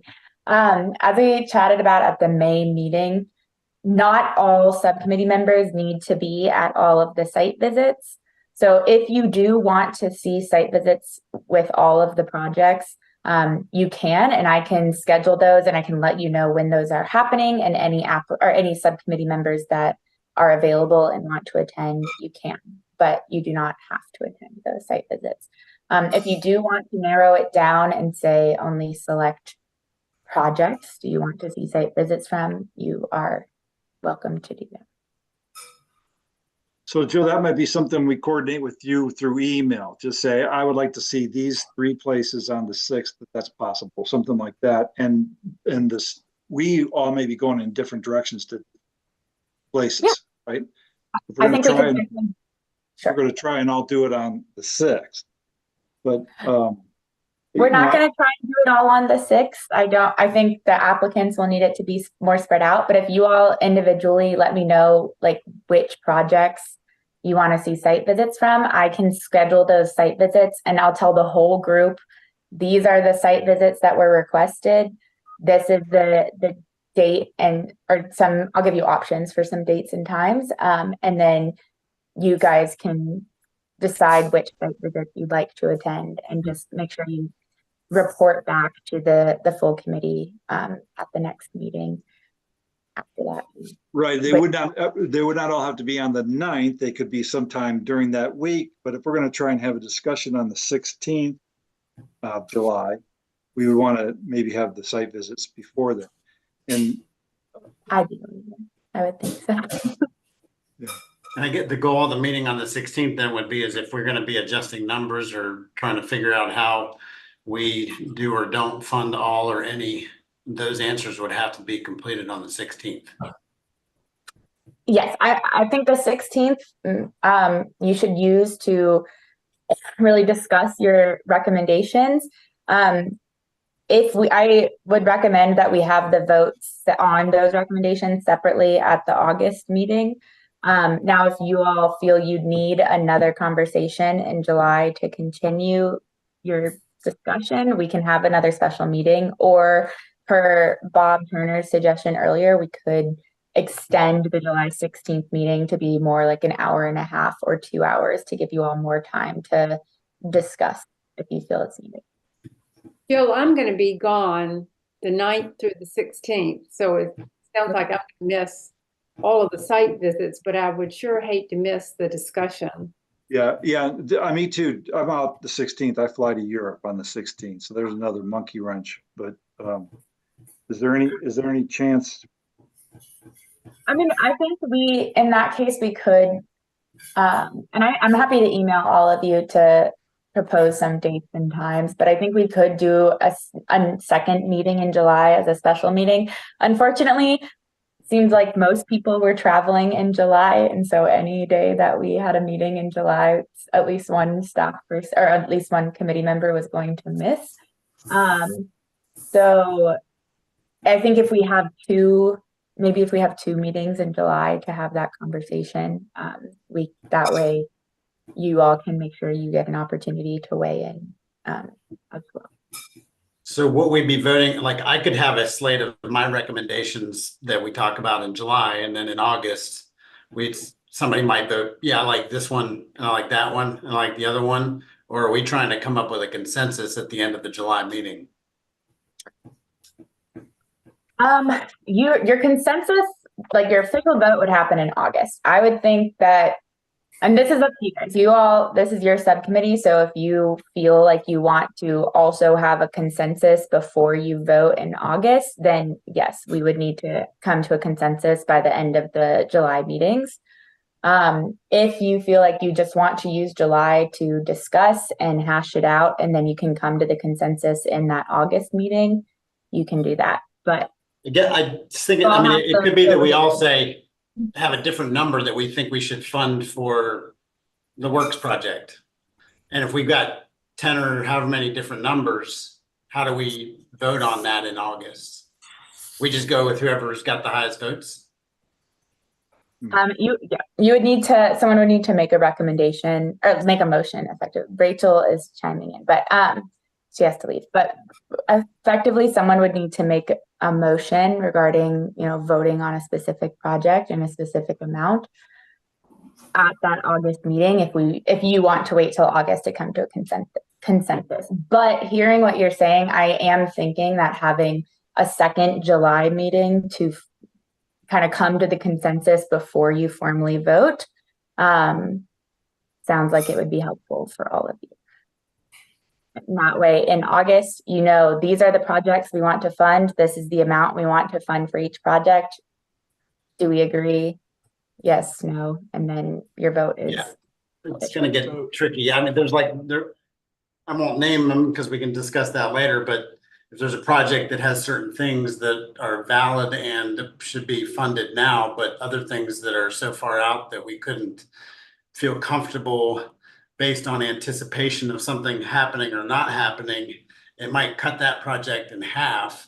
And we might recommend certain components of a project be funded with that money. And so that's where I see it getting to be a very complex conversation, I guess. Yeah, Matt, to answer Matthew, I think the thing is the discussion, the vote is a formal thing. I think this subcommittee comes up with a recommendation that we then vote on, but the vote's the formality part of it. I think we have to come to consensus on, like what you're saying. This project has merit, but we don't believe at this time that we need to fund the whole thing. Maybe we need to give you money to acquisition the land, or we need to give you money to do a study. And I think we come to consensus and we say, you know, the vote is formal, but I think the discussion is where we decide how much of each project to fund. Yeah. That's just my opinion of it. Maybe might That's have exactly the way I we, feel about it too, which warrants Yeah. some time, I guess. I mean, we have to vote. We have to do a formal vote because you're required to, but I think the discussion is we all come to consensus, you know, and I'm the least informed because I just joined the committee, but I just think that's really what it is that we have to discuss how much of each project we want to fund or not fund. And then we have to say, this is our proposal. This is what we vote on. But I think before that, we will as a group have decided, you know, what it is we think should be funded or not funded. Right, David, and Matthew, to your point too, I don't think we're going to blow it all. It seems like we're rushing now. I think we may want to hold some funds back. So this committee is not going to dissolve after the August meeting. I think we're going to continue with our work. And I'm not sure why the pressure is coming on. We've been at this for a year, and now all of a sudden, bam, man, we got to make all these decisions. And you've got, you know, a couple of days for site visit. I think we're rushing it. You know, I'd just like to get more clarity on this. I mean, it sucks that you're going to be leaving us in August, but why the pressure to get everything, make all these decisions before the August meeting? Where's the commissioner? Where are they at? Why are we blowing it all right now? Why doesn't this last through the end of the year? Why do we have this deadline all of a sudden? So I will say, the August timing was not like a commissioner imposed timing. That was a staff timeline that we ideated. So on that sense, you know, if the subcommittee feels like you do need more time beyond August, I think I'd want to confirm this with the people who will be taking over the process from me, but I would imagine that there is some flexibility for that. One thing I want to make sure I put out there, just from like a staff perspective, is that the applicants applied with knowledge of the proposed timeline. And so they are expecting that the decision will be made in August. That does not mean we have to make the decision in August, but I would want to, if we do decide to make the decision in September or October or whatever this wants to go with, I would want to make sure that we review the project scopes and timelines and make sure that works for them. I would hate for us to, you know, completely throw off a project's scope because they were expecting to have an answer in August, but didn't get an answer until November. So that's my one caveat there is I want to make sure we review those scopes and let their timeline still work if we do need to adjust your timeline. So I guess if you could find out from the county staff or the next person who's taking your place what that flexibility might be. Yeah. I guess the only pushback I would say is that, you know, these other folks go for grants and things like that, and sometimes they don't hear back for months, even if there was a proposed deadline. I'm not saying we drag our feet, but it does seem if we were going to try to do this next meeting, it would seem to me that each individual on the board would have to come to that meeting with a breakdown that allocates the funds the way they see fit so it can be discussed among the group. And then if there's a preferred route we take, we might pick, say, one from Kevin and one from Bob and the other one from Bob and David. And, you know, so it just seems like there's a lot of pressure on us to get something in a short amount of time. Yeah, I agree. I think if we could push this a little bit longer, I think we do need that, as complicated as it is. I'll also just remind that I guess it's in the minutes that there were a number of the presenters, a few of the presenters, I can't remember how many, did say, if we didn't get this much money, we could do this. It would be helpful for us to remember who those were. So in our deciding down the road a little bit. Funding. I will say, yes. So when I finalize the minutes for these presentation meetings, I'll make sure that I notate that. And then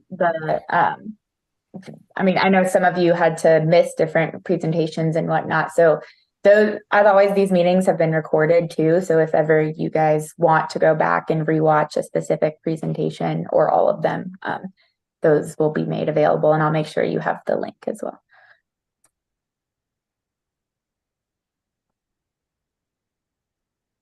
other thoughts? I'm Yeah, going okay. to. So what is So- that? What is our next meeting that is scheduled at this point? So our next scheduled meeting is that July 16th meeting. Now, I'm hearing from you all that you want to build in more time for site visits. So I am going to talk with the staff and about adjusting your timeline for making your decision and having that happen later than August, and make sure that is something we can do.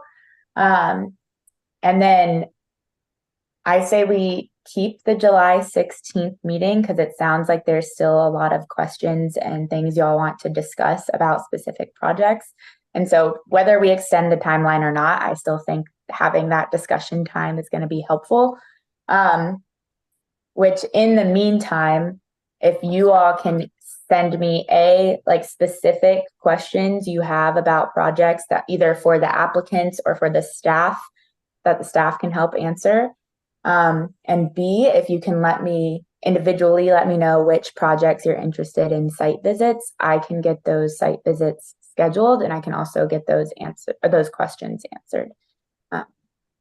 And then, yeah, I will also talk internally about the timeline and figure out a way to hopefully extend it that feels less rushed to all of you. Yeah, Jill, just theoretically, if we spend all this money in one meeting, voted on it, all the money's gone, what happens as a subcommittee? Do we just stop having meetings? Or, I mean, maybe more the subcommittee like me is thinking we hold back a few $1 million if we can. And, you know, potentially other projects will come our way, right? So that this subcommittee may go on in some form for another year, who knows? But that's not another topic of discussion for us, I guess, is, you know, how much time do we commit to this? I will, I'll say, you know, I think the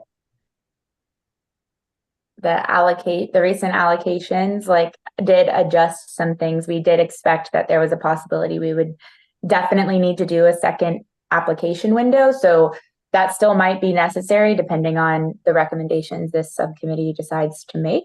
And it doesn't have to be either you continue meeting every month after you make your recommendations or you never meet again. If you all, if it feels appropriate, we can, you know, extend or adjust your meeting schedule so that you only meet every quarter or every couple months, which many of our committees do that. I will say that the vision for this subcommittee after you make your recommendations, I don't think that has been decided.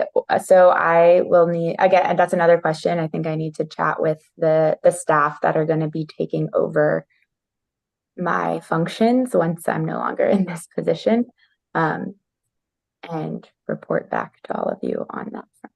But I do think the necessity for frequency or the function of this subcommittee after your first recommendations will depend largely on how much you decide to recommend for funding this.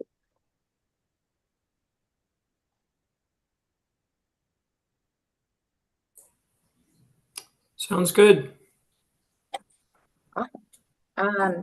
Well, I think, again, I'll follow up with an email to talk about kind of these action items that we just discussed, and make sure you all have that in front of you. And I'll work on getting those site visits scheduled and getting the timeline question figured out. But if you all, well, first I need to pause. Catalina, do we have anyone online for public comment? Nope, we don't. Okay. Well, then with that. A quick comment. I just want to thank everybody for your time and attention to all of this. Can't hear you. I really appreciate the seriousness and impact potential here and that you are asking. Can't hear you, Allison. We're not hearing you. Or not very well. Yeah, that's a little better. Better. Yeah. Never mind. No, please go ahead. We hear you fine now. Go ahead. Yeah. Yeah. Okay. Well, I just wanted to thank everybody for your time and attention to all this. This is a really big deal and it's super important. And I appreciate the excellent questions that y'all asking and the attention to detail and the consideration. And I just wanted to thank you for it. And I think it's going to be a continued process moving forward. And so I just have been really impressed with everyone's attention and questions. And I just wanted to thank you. So I really appreciate it. Appreciate y'all.